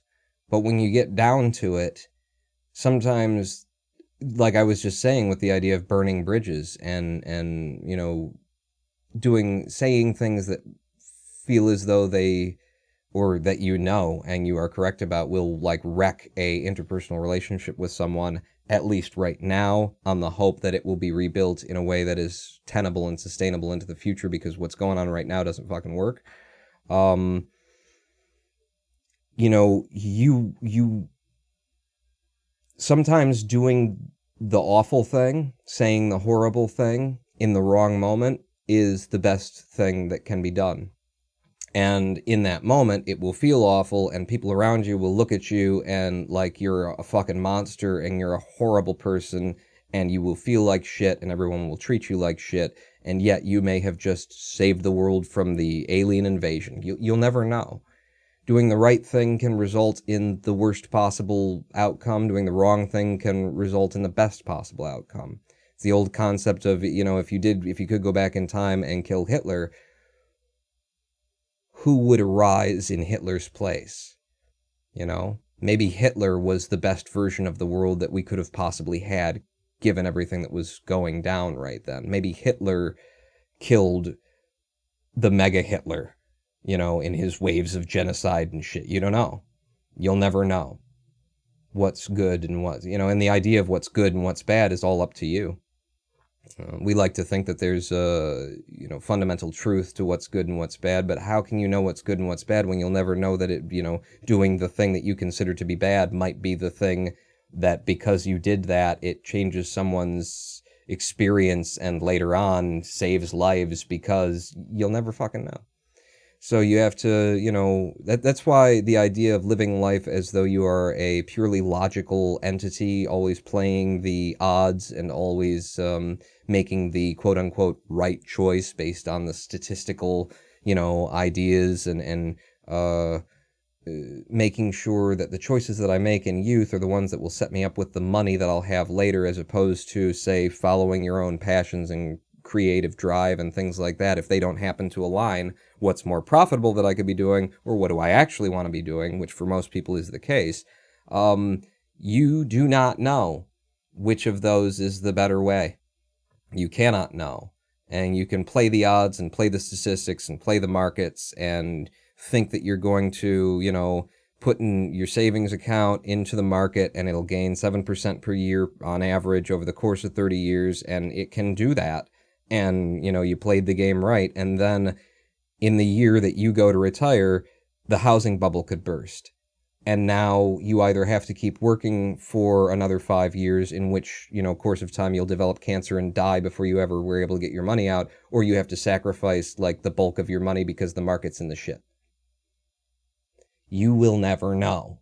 And your attempts to convince yourself that you can know, or that you're doing the smart thing, are just that, attempts to convince yourself.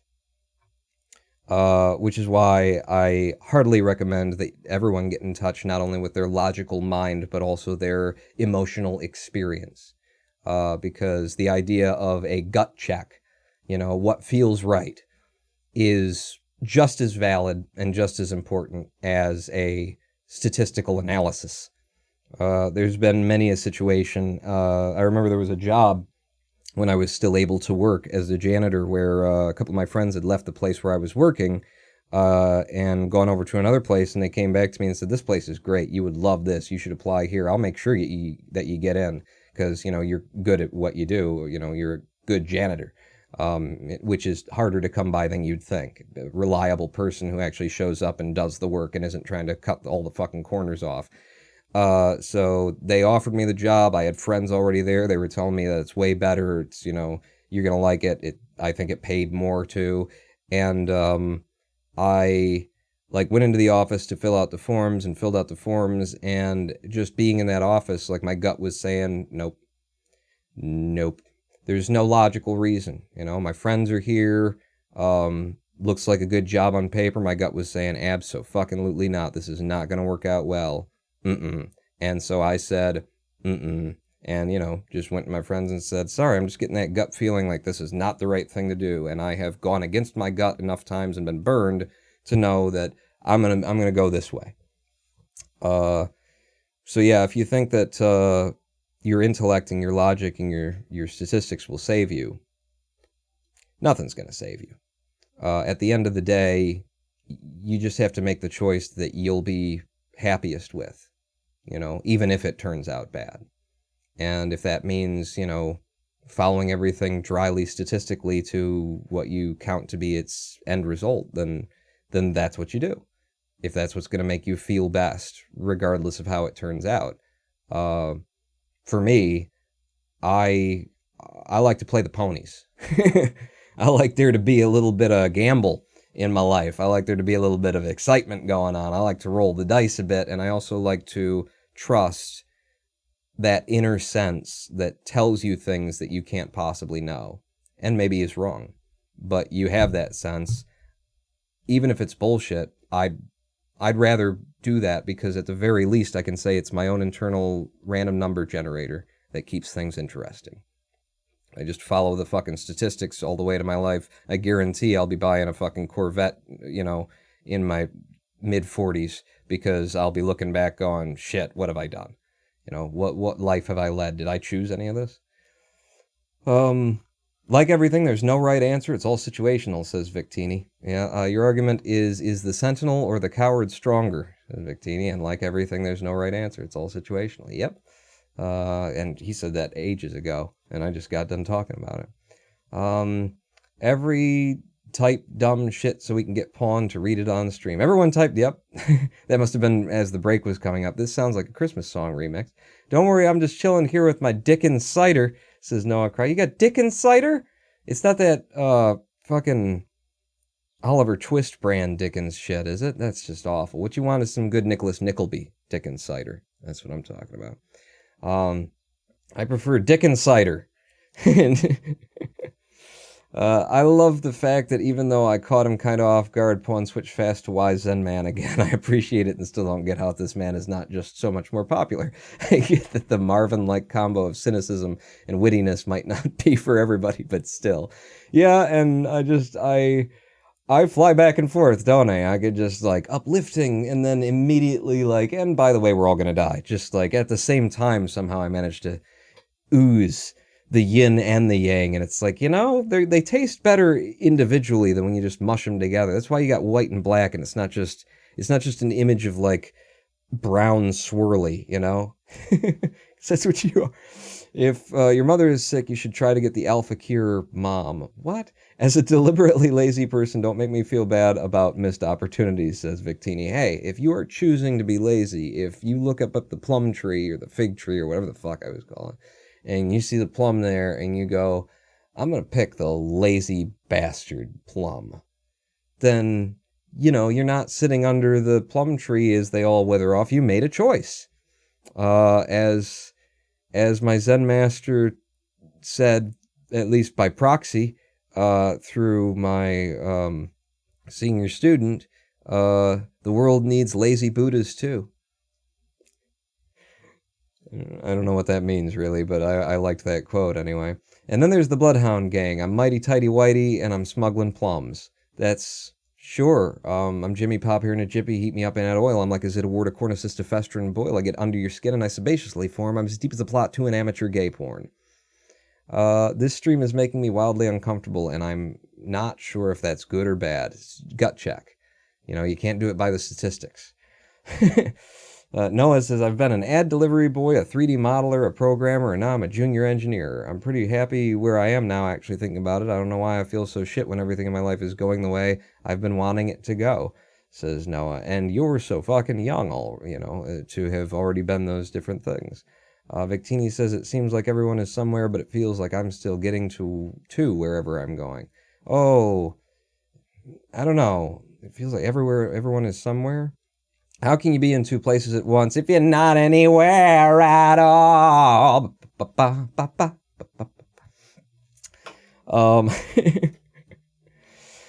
don't know. Are people places? Do people ever get anywhere, really? I question that. I mean, I'm only one man. I've only had one man's experience. I can't remember the other ones that I've reincarnated through, so... But I don't know if anyone ever really gets anywhere, you know? You either are where you are, or you're on your way to somewhere. And if you are where you are, you didn't get there, you just became there. That's what I think. And that's, that's the Buddhist Zen in me talking right there, is the idea that if you're trying to get somewhere, you never get there, but you can just arrive there without trying.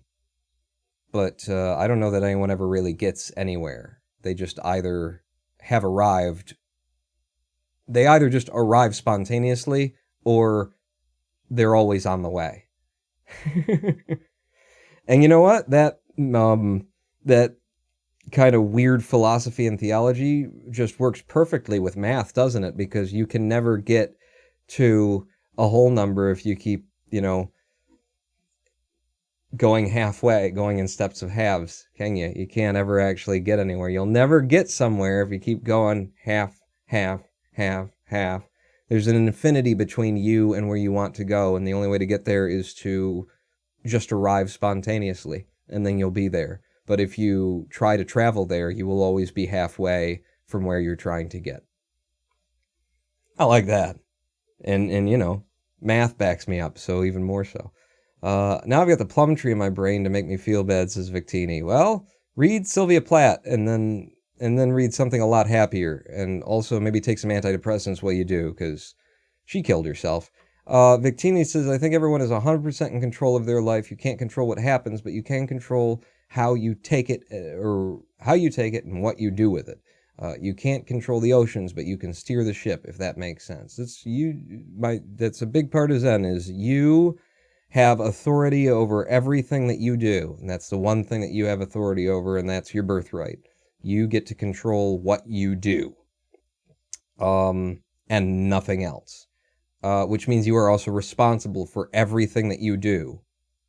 The idea that you did something, well, I was, I was angry, I was sad, I was all that kind of stuff. It's always your fault. It could be interpreted like that, and that's very pessimistic and negative, but it's just kind of pejorative. You are responsible for your life because you have complete control over every response that you ever give to everything. The fact that I'm talking right now in response to everything that's going on in chat, instead of just tuning it out, or just turning off, or just shutting up, or something like that. I'm still sitting here talking, for better or worse, and probably my Zen master would say, for worse, Jesus Christ, shut up. You know, you can't express it in less words than this, and you might as well, you sit back on the fucking mat. Yeah, you're absolutely, you know, what is it? Don't you tell me what you think that I could be. I'm the one at my sail. I'm the master of my sea. Oh, the master of my sea. Oh, from a young age, taking my book into the masters, writing down poems for the few. Looked at me, took to me, shit to me, feeling my heart ache for the pain. Thanks, man. I do enjoy the wisdom in your brain. In my brain. You might not be rich in worldly things, but your mind will give you all the people whose lives you touch a value in life that a lot of people are missing and can't be bought. Oh, you can buy. No, thank you, Snowman Olaf. You can't. Yes. Cortez burned his ships to destroy the possibility of retreat. The only way was forwards after that. Just kind of like my senior student at the Zen Center just deciding she's not going to finish that, you know, Ivy League degree. Just one way of making sure that, nope, the only way through is forward. If you've really, you know, found what's important to you in life. Let's see. Yeah, but he's got his own issues, says Victini. Of course I do. I'm human. I really enjoy listening to Pawn. If I ever become wildly wealthy, Pawn will be my personal sage. Hey, how much does it pay? Pawn Zen master my ass. More like Segway master. That's true. Ooh, I'd love to be a Segway master. He's the Segway master. Oh, the Segway, though. I'll do some flash animations for you. I guess it depends on your personal view of success and purpose, says Victini. That's true. That's true. And is there a truth? You know? Is there an objective truth? Do you believe in objective truth? And if you do believe in objective truth, like, that's a lovely belief to have. Do you think you'll ever see the truth? It's kind of like God, isn't it? You know, you can believe in it, but do you actually think you have the capability of communing with it? Could you touch the truth? Can you reach out and touch faith? Hey. I like that. That's a really, you know, fun question to play with. Do you believe in objective truth? Because if you believe in objective truth, then you probably have to believe in objective good and evil. And that clearly doesn't exist. Does it? Well, since evil things can turn out very good in the end, and good things can turn out very evil in the end, it's all perspective-based, isn't it? You could say it's objectively good to save a puppy and take him home and care for him. But via the butterfly effect, the fact that you saved that puppy could, you know, kill 3 million people in Tibet. We never know. We can't know. So you only get to believe in truth, but through your own, well, see, now my Zen master would say, no, there is one something that's real, and you can experience it. But that's as far as he'll say. He won't tell you, you know, what it is. He won't put it in words like truth. And he'll tell you the method for it, but the method is just sit down and fucking meditate. Fuck me, I thought it was in the Zen Center is in Detroit? Yep, the Detroit Zen Center. I thought it was in the Himalayas, and Pawn did like a travel across the world to study Zen. Nope, it was just around the corner a little. Yeah, that's where I found it. That's where I found my Zen master, and then once I became a monk, they took me across the world. Have you thought about writing this all out somewhere, Pawn? I'd subscribe to the blog / buy the book. I don't know. It seems very, like, the thing that has always stopped me from even thinking hard about that is just how self-indulgent it would be. And also, the second thing is how factually incorrect it would have to be because my memory sucks. So it'd all have to be a pretty version of, that's probably almost how it happened. And then I just start jazzing it up because I can't remember half this shit anyway. So then there was this dragon I slayed. Plot twist. Hitler went back in time to become known as history's worst monster to save the world from history's actual worst monsters, is hologram one. Could be. Could be. Good thing people are allowed their opinions because I don't agree with any of this. But hey, you do you, right? I don't agree or disagree. I just take it in and digest it. See, I'm just a biscuit. I'm just a biscuit. Hello, Termacian.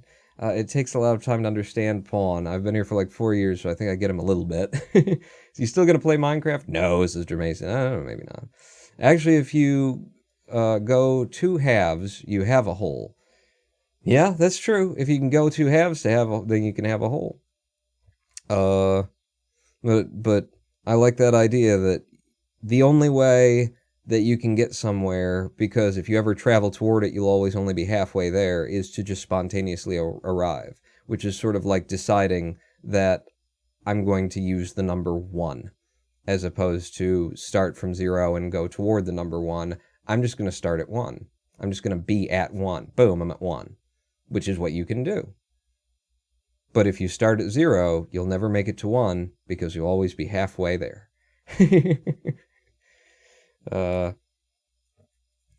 Paul, I posted the comment about the ships in response to the comment on the student. Oh, yeah. See? So, it works. We're on the same plane of existence, technically. There is no objective truth, says Victini, but sometimes it's a lot easier to assume it's true. Otherwise, you get caught up in the little things. Yeah.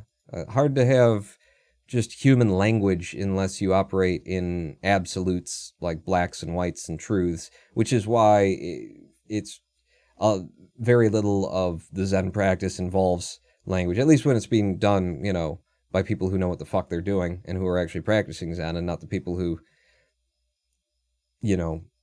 they've read some shit, so they're now Zen masters in their own minds, like on Reddit/r/Zen.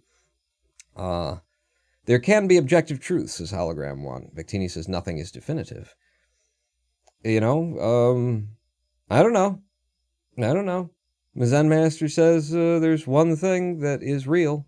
You're not real, because you're not permanent, but there's one thing that's real. And my interpretation of that is that the one thing that's real is everything, because everything is permanent. But the shape of it isn't. The energy is. The source of everything that we are is permanent. You can't get rid of it. You can't add anything more to it. We just keep changing the shape of it, emerging as human beings who have the audacity and complexity to question their own existence, the nature thereof, and desire meaning as opposed to just being what they are, where they are, when they are, and all that bullshit. But fundamentally, we're just a rearranged shape of the source that always is and always will be. And that would be, to me, an objective, as close as I'd ever get to an objective truth. Right there. I don't think you can really argue with that. No matter what side of the pool you come from. Although there are people who think the world's flat, so who knows. Evil here, I think I turned out very good, says Evil Donner Balkan. A well-written villain is the hero from their perspective, says Noah Kra. Me just now. Yeah. What if those 3 million Tibetans deserved it? And maybe those 3 billion Tibetans needed to. I mean, that's sort of the argument that I think you'd find when you push a Christian or any religious zealot into a corner and say, if your God's supposed to be so good and light and full of love and all that kind of shit, why is your God killing all these children and, fucking millions of people dying to tsunamis and shit, and Trump gets into office and he doesn't strike lightning? What the fuck's going on with your God? And the answer would be, God has a very complicated plan. And it's the idea that, well, even though that was just a child who was completely innocent, we don't know in the greater scope of the plan if that child being alive, maybe that child isn't even the problem, but maybe that child's child, or maybe just someone who bumps into that child someday would have been affected in such a way that, and we don't know, so we just have to trust God that this is the best he can possibly do. In which case, if this is the best you can do, then fuck you, I'm not following that guy, right? I would rather if God's gonna be that shit, then I'll be God, I'll make you and me God instead, because that makes more sense. That we're all God, and that everything that we perceive and that we experience is exactly as we've set it about. It's all of our collective choice as individuals, perceiving ourselves as individuals, but also as a oneness, as, the source from which all of this emerges. Because that makes a lot more sense, that we fucked it up in the way that we wanted it fucked up, or in the way that we cumulatively, on a collective scale, sort of democracy by physics. You made that choice, and he made that choice, and she made that choice. Here we are. So we all voted for this existence. Good work, us. We got what we deserved, as opposed to there's a God somewhere, and all of this is a test, which feels better because then we don't have to take responsibility for having created this ourselves, I suppose. Although in the same, turn, that's exactly what most religion says, is that, no, God made it perfect, and then we fucked it up. Well, what do we need God in this thing for, then? If God makes something perfect, and then his creations can fuck it up, I don't think he made it perfect, did he? No, it was part of his plan. He wanted us to experience the torment and hell and torture of this existence. Wait. The fuck are you talking about? He wanted the little children to die. It's a lesson. And those of us who still manage to be good enough while we're alive this time will be rewarded with eternal life and back to perfection. All-powerful God couldn't have just jumped to the end goal. He couldn't have just made the people who were good in the first place, who all had those memories. We have to go through this. The fuck are you talking about? You're just trying to hold together a house of cards that people weren't thinking about, the things that we're thinking about now when they built this house of cards. They didn't realize that a wind was going to come by. Oh, shit! It's starting to fall! Prop it up! With what? Toothpicks? Not like concrete or like bricks or something? Straw. Straw's a good thing. Let's prop it up with straw. Okay. Little pigs learned their lesson, but religion hasn't yet. Victini says, we're leaving, so I guess I'll see you, Paul, and thanks for the wise words. As a young and idiotic 19-year-old, I always appreciate hearing about it all. Thanks for coming out, Victini. Hope I know you enjoyed the rant. Objective truth, something is real, entirely opinion, what is real. Baby, don't hurt me no more, said Victini. Hey, Noah, I think that's a case for banned by IP, because people who aren't hackers don't spawn right next to someone. Is someone did Noah... Is Noah camp spawning? Is Noah spawning all over the place in the server again? Just get him some towels and Windex and make him clean it up. I'd make a decent God, I'd just rewrite the universe, says Hologram 1. Skip the Earth bit, just start at heaven. Yeah, Pawn. Makes much more sense. I mean, you're all powerful. Why do we gotta go through all this bullshit? I'm all powerful, but I accidentally created an angel who's gonna... Like, the only way that makes any sense is if he created it intentionally. He created Satan, or Lucifer, and knew that Lucifer was gonna turn, because he's omniscient, so, he knew that Lucifer was going to turn against him. He knew that Lucifer was going to go down on the planet and tempt his perfect creation, which is why he put the tree in the middle of the thing, which means it was never a test. Or if it was a test, then humanity passed the test by choosing to eat the fruit. Or in other words, humanity did exactly what God wanted them to do. Otherwise, don't put the tree there, don't create Lucifer, all's well.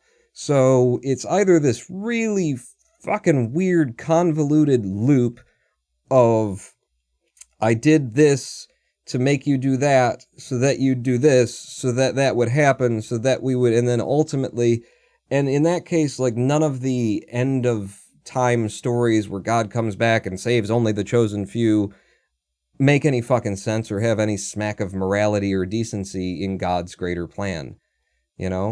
I threw you into a fucking blender, and then on the other end, I'm only going to accept the people who come out whole. Fuck you, It just doesn't connect from the beginning to the end. I can make that story work if we start from the beginning and go to a completely different place than religion has decided to take it. I can make that story work. But the way you've written it, the arc doesn't. It's two entirely different arcs from two entirely different stories, and you're missing a second act. I'm sorry, God. You're missing the second act. It needs a complete rewrite. I think you need to bring in some help. We've gone through another hour of live stream here. The secret is, and I'm going to tell you this, but you won't fully get it, says Hologram 1, but I'm going to say so anyway. God ain't all powerful. He ain't even powerful, because there is power above God, and he can see the future, but he can't change it. He's as much a slave to what he sees as everyone else, too. I've played with that idea, too, because, like, if God separated the earth into light and dark and separated the cosmos and there was good and there was evil, and there has to be good and evil because, at least in the Christian story, well, the Jewish story as well. But the idea of the tree of the knowledge of good and evil means that there was good and evil. So either God created good and evil and then manifested the concept of good and evil in the tree, or good and evil are objectively existing things that exist with or without God, in which case good and evil predate God, in which case good and evil are the true gods, and God is a servant unto the true gods that are good and evil, who are the source of, and then at that point, now you got to go, okay, well, if God is an interim God, and there's actually higher gods above them, then what are the gods that predate good and evil? And are there gods that predate good and evil? And why does good emerge at the same time as evil emerges? And is it possibly because good and evil aren't actually separate things, but two sides of the same coin, but two faces on the same head? Two expressions on the same face would be a better metaphor. And that is kind of where Zen takes it too. Is the reason you get light and dark, and the reason you get good and evil and black and white is because black is white and light is dark and good is evil, and it's only your perception that decides to interpret it as one or the other.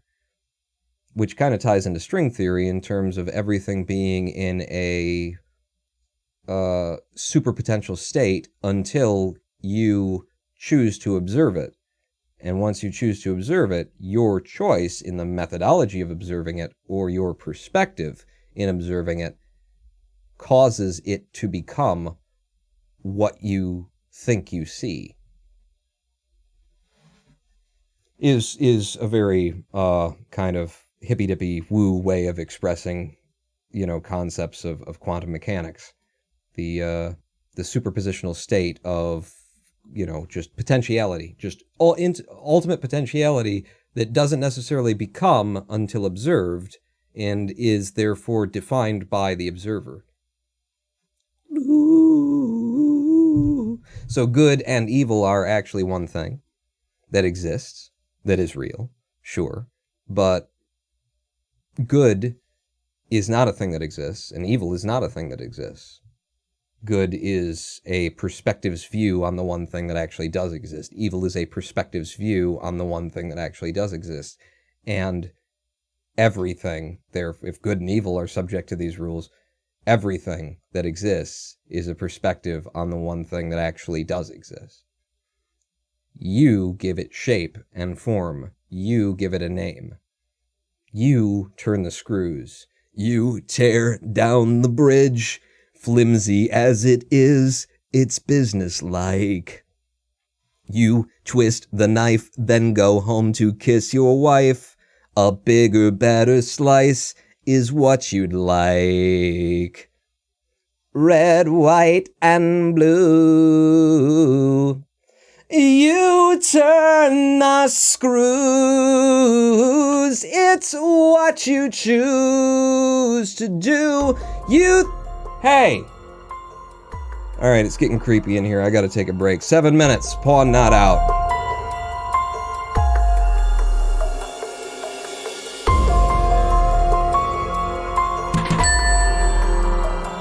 克拉夫特。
Hello, I am the Ronan Bond, and welcome back to a twitch.tv/Ronan Bond live stream on twitch.tv. Did you catch it?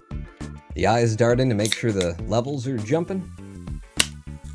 There is a theory which states that if anyone ever discovers exactly what the universe is for and why it is here, it will instantly disappear and be replaced by something even more bizarre and inexplicable. Douglas Adams. I like that. I had the thought myself that maybe the way things work is just that whoever finds a thing, whoever, like, not so much finds a thing, but sets out to discover something, whoever gets somewhere where someone hasn't thought about it before, that's just the way it becomes. So scientific discovery is less about discovering what's there than it is, you know, you go out looking for something and then you find what you were looking for, so long as someone hasn't beat you to it. And then if someone comes along with a more powerful, you know, later idea, then it just becomes that way in order to conform to their more powerful will. No, I don't know. But I like that. Noah asked if we're going to Minecraft or not. I can't believe we're having a dance part on the MC server with this music. Lol. You're having a dance party on the Minecraft, sir? You're just trying to draw me in. You're just trying to draw me in to see the changes that Noah has made to the Minecraft server, apparently. How the hell did you do what you said you did on Discord? There's got to be like a plugin, right, or something? It's a how do you generate shit after the fact? It's interesting, anyway. Observation shaping reality, says Ren Phoenix. Yeah, which is basically what quantum physics tells us is a big part of reality. The observer defines it to some extent. When it is observed, it changes what it is based on the observer. And, you know, that's how all of our math works. If you look at something from a certain angle or with a certain perspective, if you want to do the math on how fast something is traveling, you have to decide what the thing that's observing its speed is. You have to decide whose point in the universe you're going to decide is 0, and then, you know, cook up some bullshit numbers from there. E equals MC squared is an expression of shit that doesn't exist. Now the full formula has a little bit more merit to it, but the popularized, you know, the piece of like little scientific tidbit that pretty much everyone everywhere has heard, whether they understand or not, E equals MC squared, doesn't actually describe anything that exists. Isn't that interesting? I think that's so fucking interesting, because E equals MC squared is the formula by which you populate the periodic table with weights and values and things like that, but it assumes that there is no relative velocity, which is a huge component of energy. So it is the idea of a particle, a molecule, whatever's being described, that doesn't exist because nothing is in a state, an unchanging vacuum, as it is described by the periodic table. The entire periodic table is bullshit. Technically speaking, I mean, you gotta have a 0 point, so you take out the variable of relativistic observation. But since all of the universe is based on relativistic observation and nothing exists in its own void because everything is one expression of the same fundamental energy, E equals mc squared and your entire periodic table is a lie.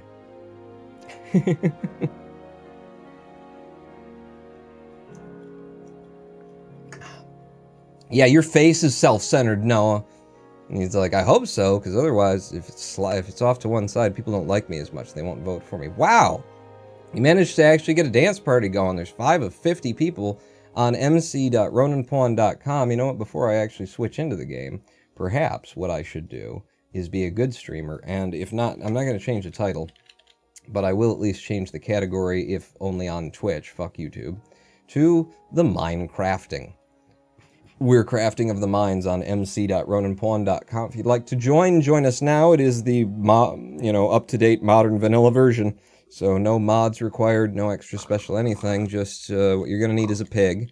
You need a pig and a set of shears, and then you can log on. That's how it works. Oh God, you scared me. Are the other 4 people that claim to be in chat actually bots? Are you Evil Donner Bulkin, or are you Noah Craw? Okay, he is here, act normal. It's fine, I'm miles away from spawn. I don't know where the fuck you people are anyway. Do whatever you want. Have your little orgies. Pretend to be fucking the sheep. Act normal. This is Noah. Yeah. Thankfully, the chat is mostly behind me, so you won't be able to read any of what they're saying anyway. Well, not a lot of it anyway. What's this? This is the high. Oh, someone left me an ominous banner. Alright. I love a good ominous banner. I have to put it right on top of everything. Fucking... There we go. Managed to get over it without pricking my knees. So I'm just gonna go around, go up, go on top. I still haven't found a single fucking sheep on this server. Noah, what have you done? You just... Well, probably... Yeah, you round them all up for your molestation of the animals campaign that you're doing. Clearly. Don't fall now, little piggy. That's for me to do. Right here, right now! Ah, there we go. And then, I do it like this? Yeah, there you go. I'm getting a bit late. Might want to hit the key. It's getting a bit late. Might want to... What? When did that come? And what do you mean, hit the key? Oh, I placed it off-center. Fuck. Well, now it's going to be off-center for the rest of existence. This is mc.ronanpawn.com. One more needed to skip. There we go. Good morning. Oh, such wonderful... Oh, cool. So it's a percentage-based sleep mechanic. That's nice. That's nice, it is. Last time I was on the server, I just went around and gathered a shit ton of wood in order to, well, just spruce, though. Just cut down some of the trees out here in order to be able to build a nice, proper home. Because that's sort of where I am. I got all the iron and shit that you'd want. I managed to come up with at least a diamond pickaxe. I think I got some diamonds in storage right now for the idea of having a enchantment table. But yeah, I got enough iron to get me through the hard days to come, that sort of a thing. I got a pig trapped, so what do you do after you get the pig trapped in Minecraft? Well, you build a house. Pawn, they know where you are. Noah found you on the world maps, cheaty shit. Yeah, we got this pretty neat little world map that you can log on and actually see the chat that's being had, on the server, as well as see the position of all the players and the top-down perspective on anything that they've built. It's nifty. I didn't like the last time that I looked at those maps that Minecraft servers generated. You go away. They were just the map, and now it's got, it taps right into the server and shows you pretty much fucking everything that's going on the server all at once, which makes it completely cheaty because, if you ever get lost, you just, as long as you know the port number, you can pop that map open and be like, oh, that's the way home. So that's total bullshit. It's not fair. Damn, I need a third display, stream, MC, and the map. Pawn, you can also have a 3D mode if you click the menu on the side. Literally me right now, evil, ha ha ha. What do you mean menu on the side? Hey, click, what are you talking about? Menu on the side. There's no, what side? The chat? No, that's chat. That's not 3D mode. You stoop. So, maybe instead of making my house on top of the hill, of the map, you can actually view it in 3D mode. You can, Google Maps that shit, and nifty. Hey, Dramacian, you've left me some wool. Hey, wool for a bed. If only I had some wood. Shit. I have thousands of wood in my pockets right now. Thank you. Thank you. So boom, boom, and now I just need, oh, and it's a gray bed too. That'll hide the stains. I need a place to put it. In other words, I need a home. Wanna go visit Pawn Evil? Pawn Evil? No, I'm Pawn Light. Pawn Evil didn't do well in market research testing. So we went to Pawn Light, version 3.2 beta, is what we're working on now. Because it just... We had them watch Pawn Evil, and then they had little dials that they spun in different directions, and they didn't spin them in the direction that said, this is fun. Let's just put it that way. Bang, bang. Yeah, I'm now placing wood in order to chop wood. What are you going to do? You got very tall trees here, and they're right where I want to stick my house. So, you, fuck off. In fact, all of you, fuck off. Well, no, actually, these are... The flowers are something pretty that Dramatian planted last time. Did you just steal my spruce? It's fine, I don't care. Take it. Take it. Tall grass going on out here. I don't know. This would be a good, like, lowlands area for, like, a farm, though. If I were to build a little bit elsewhere. Yeah, I mean, I always build on top of a mountain, though. I mean, it makes sense, though. You build up there, and then you get a little bit of protection from the thing. It has been replanted. It's fine, Dramatian. Thank you, I suppose. I don't care. And that's... See, that's... Alright. We're still trying to get the bugs out of Pawn Light. There's still a bit of Pawn Evil in there. Yeah, I guess I'm going to build up here, because then the low area just works really well for a farm. You know, it works out, is the thing. That's why it's hard. Oh, and I'm gonna need a golden shovel, aren't I? I don't think that's a problem. I think I managed to pick up some gold and make a golden shovel.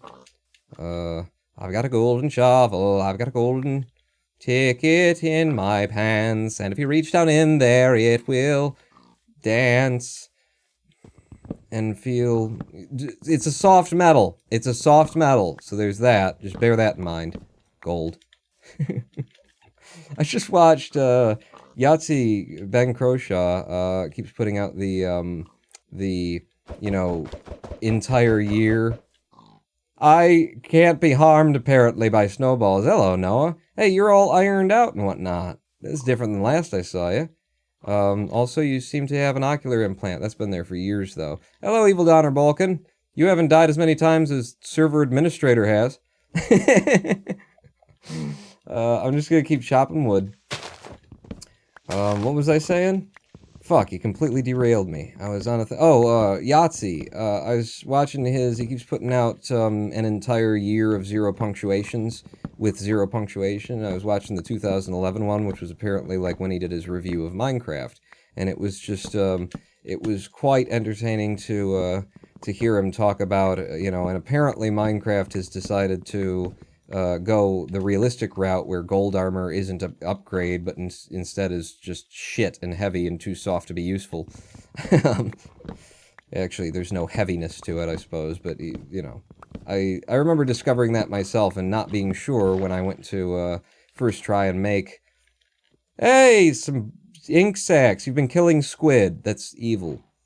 You're an evil pawn! Or you are. Whoever threw the ink sacs. You're both evil, aren't you? Join us for a trip to the jungle? Can I take these trees down first? Am I allowed to take the trees down first? 2, 3. That's the thing, is we're actually very close to the border of this world, aren't we? Which is interesting. I'm surprised to see that you put a border on it. I mean, it's better for latency and things like that, but I was just surprised that you went that route. Can't I see it from here? Yeah, there's the border of the world. There it is. See it? It looks like, you know, when you look really close at your jeans, the fabric pattern. Yeah, if I take these trees down first, then the leaves will biodegrade by the time we get back from visiting the jungle. But sure, I'll take a walk with you on the wild side. Da da da da da da da da da da da. You know that song? Pawn, go back to might, says Hologram 1. Oh, I'm sure I will. I'm sure I will shortly.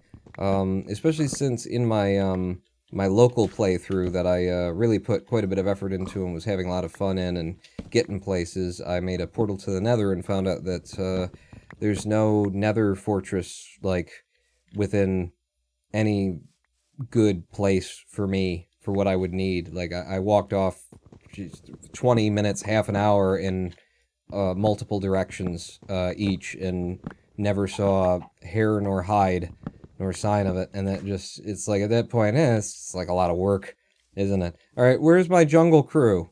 Where'd you guys jungle to? Where are you jungling? Let's jungle, everybody. Who wants to jungle with me? To jungle with me, jungle with me, jungle with me. Jermacian's still here. Jermacian didn't piss off without me.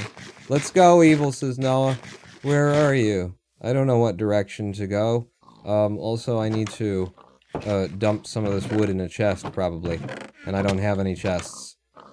Hey! You're not allowed to open my door! Apparently you are, though. Just hang on, I need chests just for the wood that's in my fuck. In my fuck. In my base, here, and then wood,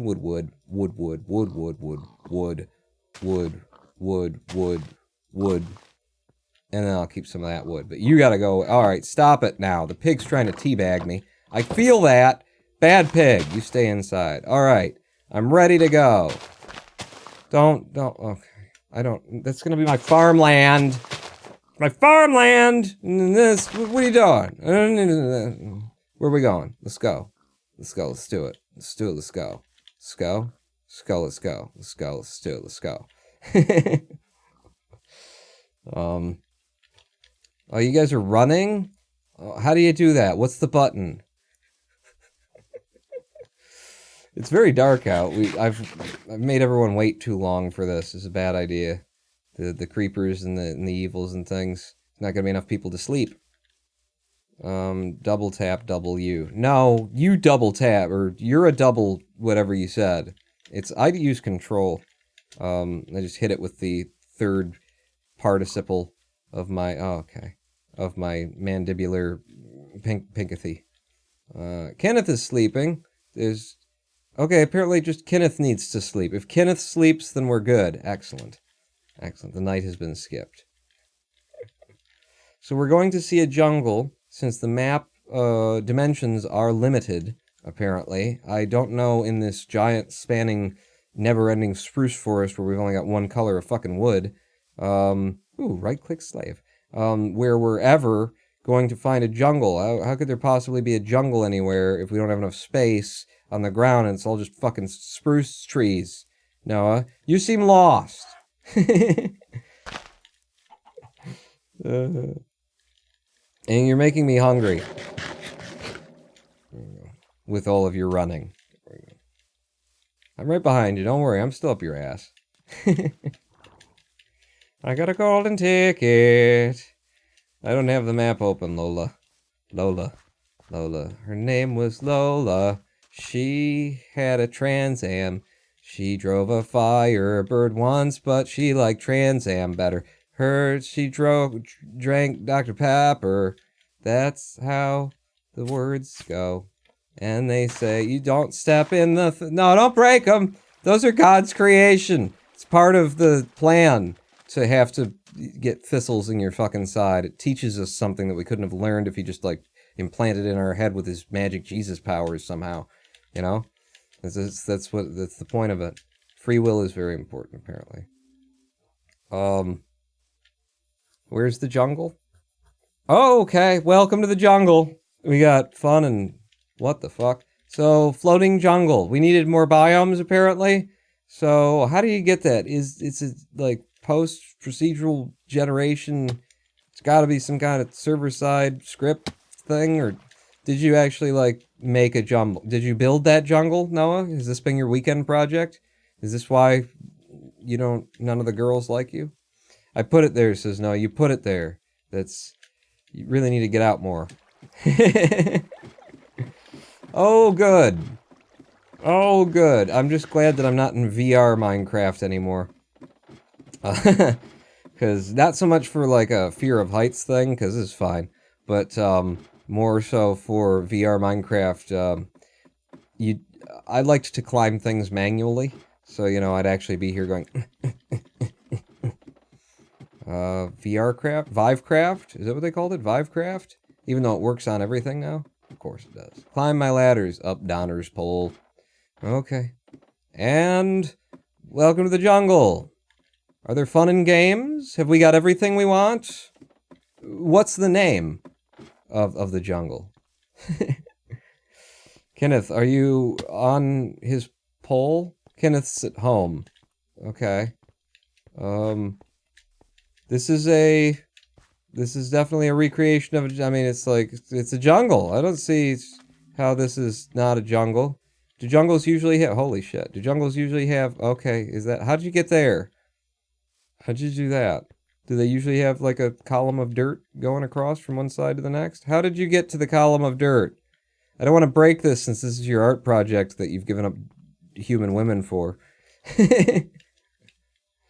Hi. So, oh, you got a kitty. There's a kitty. I've got a kitty too, and I didn't even have to, you know, build it in the fucking sky. This is cool. How do you get to the dirt ramp that I just saw somebody walk on? How do you do that? You gotta go up the... No, don't break it! It took forever. No, it hasn't been laid in years. For this. Break any of the blocks. Oh, shit. It's a good thing that I caught some vines there. Where are we going? Atramacian. 20 to be exact. Still, it's, yep. He took a vow of celibacy 20 years ago. It's... I met Noah at the monastery. That's how that worked out. And he just wanted to hear all my sexy stories. Yep. Up. It's a nice view, I presume. I haven't seen it yet, but... yeah, that's the world, alright. Are those the entire world? Just my chunk's not loading anything further. Wow. Yeah, so where's the best place to jump off then? You know, that you won't die. Where's that? Because you gotta have a good diving spot, right? You're gonna build this high. You gotta be able to do a free fall. Get yourself a nice squirrel suit. Pack it in, pack it up. Pull and push someone off the island. No, they're gonna do that to me sooner or later if history keeps repeating. That's the idea for biomes we don't have. Just build floating biomes in the sky. What about just allowing the world to, like, generate and we can go other places? Is that not a... I'm actually curious about the borders to the world. I mean, I don't hate the idea. I'm just like, you know, why? Is the server, does it not hold up? Does it not hold up? Or was it just like a... I mean, I like the idea of, like, jumping is so much faster than the ladder. What was I gonna say? Yeah. I like the idea of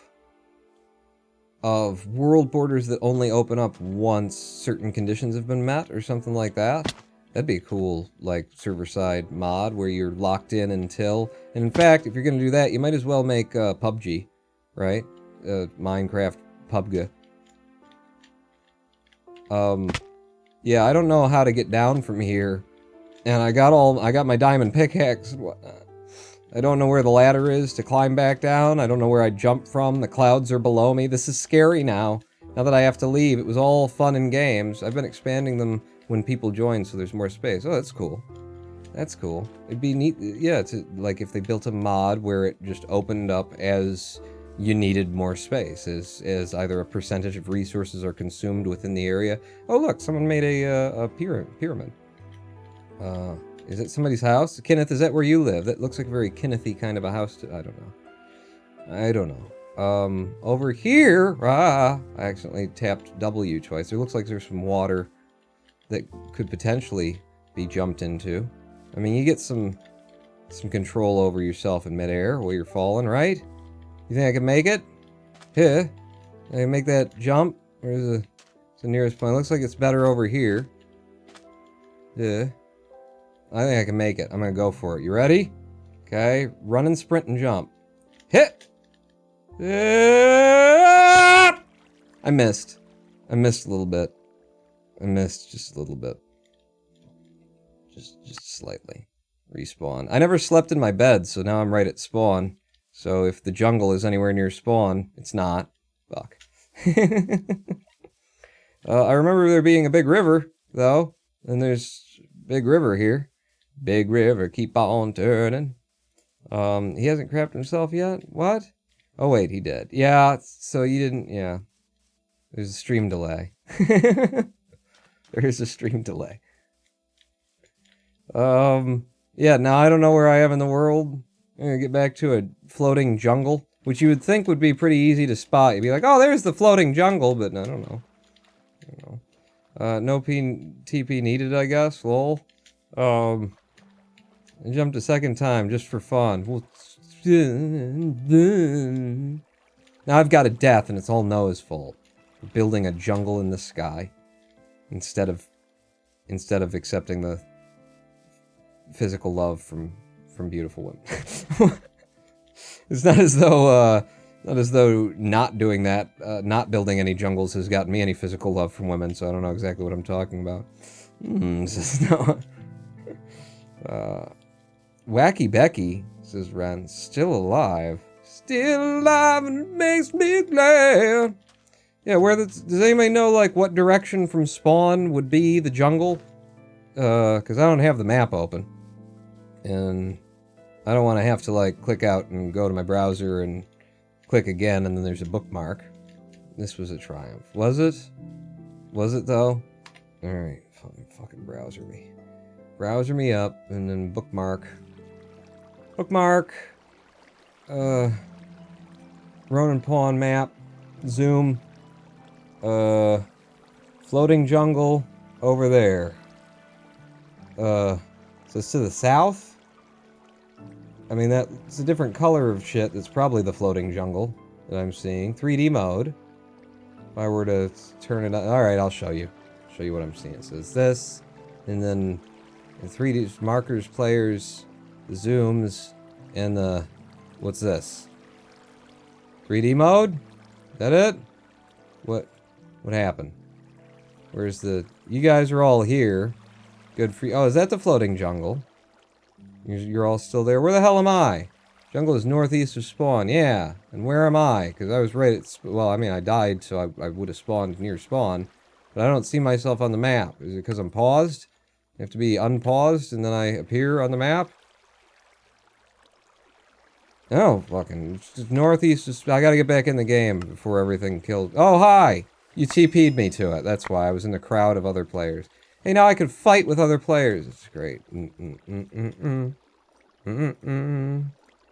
to rearrange my hotbar now. So what do I usually have things on? You'd be there, and then you'd be over here. An ink sack, and I'd have that down there. I got the bed I never slept in. Some meat for later.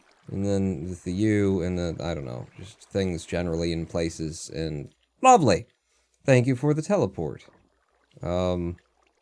Where's my house now? How did we get here? I'm in the northwest. I remember that. Thank you for the bread. Dude, Noah, TP to me real quick, says Kenneth. I've got salmon trying to swim upstream. Oh, that's cool. I'm going to try and find my way back to my house now that I've seen the jungle. Seems to be kind of dark over here for some reason. I'm not sure why. Is it an eclipse? What's going on? Where's the sun? It's there, and it's rising. So that's east. I'm west, and I'm north. So I'm over here. Alright. Oh, that's a really cool, like, yeah, carving right there. Is it naturally occurring? That's pretty. But I'm going to go this way. If you have soul sand, you can build an elevator up. What? If this is on purpose, then proper props to them. The salmon swimming upstream? See if they mate and then die when they get there, and then you'll know. Isn't that how salmon do? Don't they screw and then that's the end of them? Because they're so tired from the swimming upstream and then the screwing. I don't think that salmon really screw in the, conventional literal sense. I see you TP into me, Mr. Magic Hat, Mr. Magic Head. I don't need that cow. The cow never did nothing to nobody. So that's the east, that's the west, this is the north, and I'm going this way. Generally speaking. No, it's ducks that screw. Corkscrew, that's true. They have that shaped penis. On the right side of the map, there is a bar that slides open, and there is a 3D option. Oh, I don't care. I've already got the 3D option on. It's on screen right now. Look at it. It's way more detailed, I would assume. I don't know. Yeah, I'm gonna go back to my place, and I'm gonna build a house. I'm not gonna build a house. I'm just going back to my place. I'm tired. It's been a long stream. I've communicated so many important Zen-isms, you know. I'm tired from all of the swimming upstream and screwing and ontology. It took it right out of me. I'm gonna go for a fly in that other game. Superflight. Superflight. Highly recommended right now. You know, good time to buy it with the Steam sale on. $1.49. I mean, maybe it's a better time to buy it actually, you know, if you wait. Because regularly it's like $3 or $2.50 or something like that. And, you know, these developers, oh, there's the edge of the world, so I'm getting near something. These developers are, you know, they're giving away a very nice little chill game to play while you're watching a VOD or listening to a VOD or listening to a thing, and you got an audio book on, and, you know, they've made something that's very good, and who's going to pay them for it? Certainly not me. Fuck you! Certainly not me. Because I already got it, unless I already bought it back when it was $2. So maybe it's better if you wait. I made it home! I'm a smarty. And I made it home. But yeah, look into GrizzlyGames, because, you know, the developers of that game anyway, I love to pick up and to have a look at their other game and see if it holds together, but just reading the docs on it, and it looks good. Strong premise, very simple, elegant, you know, is how it looks, how it sounds, so... And it's got very good high reviews, so I'd keep my eye on either those 3 developers by name or GrizzlyGames if they decide to keep working together, because fuck, you know, if they put the game that's on Steam that's a village manager onto phones, fuck, you guys make $1 million, people. I'm gonna make this pen more pet friendly. No, it's fine. He likes it in here. He hasn't seen daylight in a few years. But he likes being pale. Pale pink. He doesn't want to get a, you know, good tan. That's the thing. I'm going to go up top and just survey my domain one more time. Just making the thick... Like, we don't have enough spruce wood growing around here. You had to replant them? Come on. and they still didn't spawn out. It was an entire visit to a jungle, death, and walk back, and it fucking... Because we were out of the chunk, I would presume, in order to save resources. Oh god, it's gotten really boring. I've gotten really boring. I really am tired now. I really am. So we're going to end the live stream. Yeah. Thanks for coming out. Check out mc.roninpawn.com. Pale pig, the really white meat, says Kenneth. Join us on the server, mc.roninpawn.com. And it's looking like a good, you know, natural standard server. Well-maintained, well-managed. Offering, you know, floating islands in the sky, which is what I think we all want. I like the idea of that, too. Like, if you legitimately built that in the sky, just, you know, by hand, with your superpowers on the server, Noah. Did you? Because I really like the idea of that. Just the developer as a project just keeps, like, building islands in the sky. What? Oh, I'll tell you what. As a closer for the live stream, during the live stream break, I walked outside and checked the mail, the last one, and I got a letter from the city of Detroit regarding property tax, is what it says on the front of it.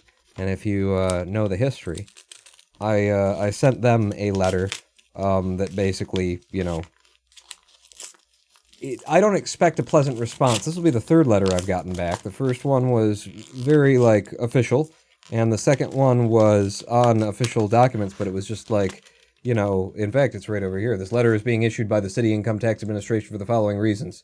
This letter is in response to correspondence received. You have been assessed penalty and interest due to underpayment and or late payment of estimated tax payments as provided by law. Penalty and or interest due for late filing of return and or late payment of tax due. If you have questions, call this number. This one feels thicker.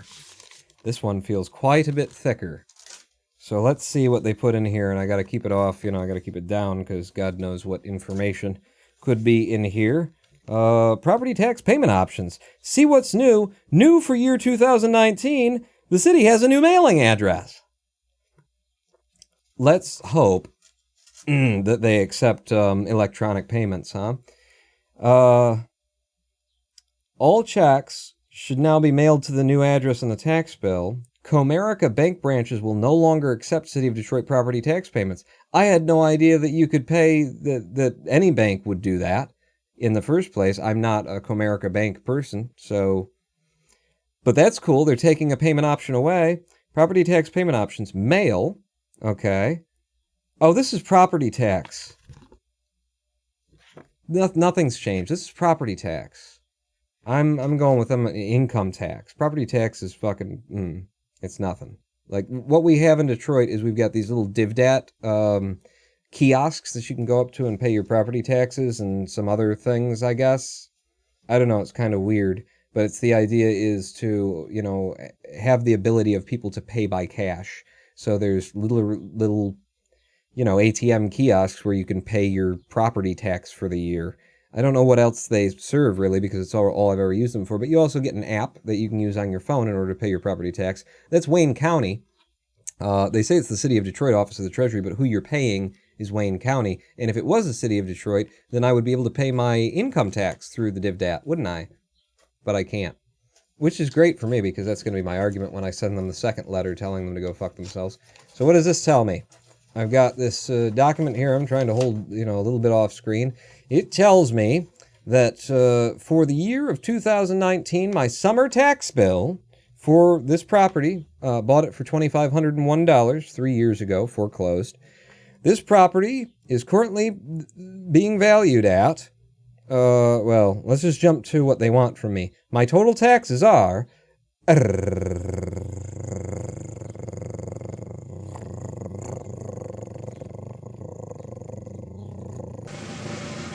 we go.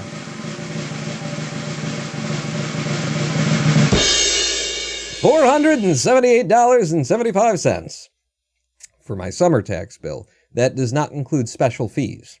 Special fees amount to $240, and then an administration fee is $4.78. So what they want is $723.53 for my $2,501 home on 6 Mile in Detroit. For just the summer taxes.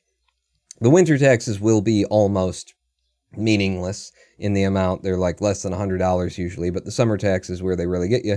And what I usually do is what is listed here. I can pay them in halves. So I'll be paying $361.77 before June, July, August 15th to come up with an extra $361.77 in order to pay that off. The taxable value of my home is currently $6,120 apparently. And I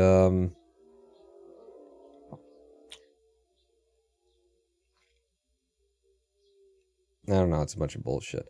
My special fees here are solid waste fee. I apparently shit $240. That's not true because the water is a separate bill. That's got to be trash pickup. Solid waste fee, $240 on my summer taxes. It's interesting that they like charge you for that and then this and the other thing. That's one of the things that I hate about all of it is that they're going to charge you what they're going to charge you, but getting it in this form where it's like, this is for that, and this is for that, and this is for that, and this is for the other thing, and this is for the next thing, and this is for the other thing. I mean, it's nice to see, like, I guess a breakdown of how much of your money goes toward schools and the libraries and the general city fund. Incidentally, the money going to the schools is in all of the categories less than the general city fund. the debt service? I'm paying money into a debt service for the city of Detroit? You're taxing me what? So that you can collect debts on it? You need to pay someone to collect the debts of the people who haven't paid, and you're asking me to pay you to do that? Is that what the fuck? State education gets $36.72. That's because it's the state, tax. So it's 6% rate, which is the, sales tax as well in Michigan. I don't know what WC, Riza, and H is for, but that gets $12.24. School operating is 18% tax. It's $110. School debt, 13%, $79.56. Libraries get $28.33 from me at 4.6%. Jesus, the millage on the things that are actually used by people, the public services that are worth 4.6 for you. Debt service, 9%. What the fuck is debt service? I don't understand. But yeah, they want $723.53. I'll pay it in 2 halves, $361.77. Do, 6 months after, that kind of a thing. So yeah, that was, I thought I was getting another letter from the city of Detroit about my city income tax, but nope. No, they've said all that they're going to say, which is not enough to justify the $100 underpaid estimates penalty fee that doesn't seem to be represented anywhere in the Michigan compiled law that I can find. Anyway, now that I've truly bored you with the end of this live stream, pawn out.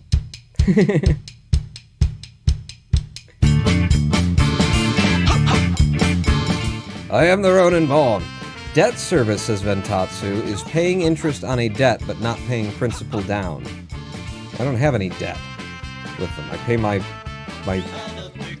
this is just my property tax bill. So what's debt service? Paying interest on a debt but not paying principal down. Yeah, but I don't have a debt. Like, I'm current on my taxes. I think they're charging me for them to run a debt collection service, is what I think they're doing. That's how it looks to me. Well, what the fuck, says RMAJ? I just got here. Well, here's what I can do for you. Pawn out.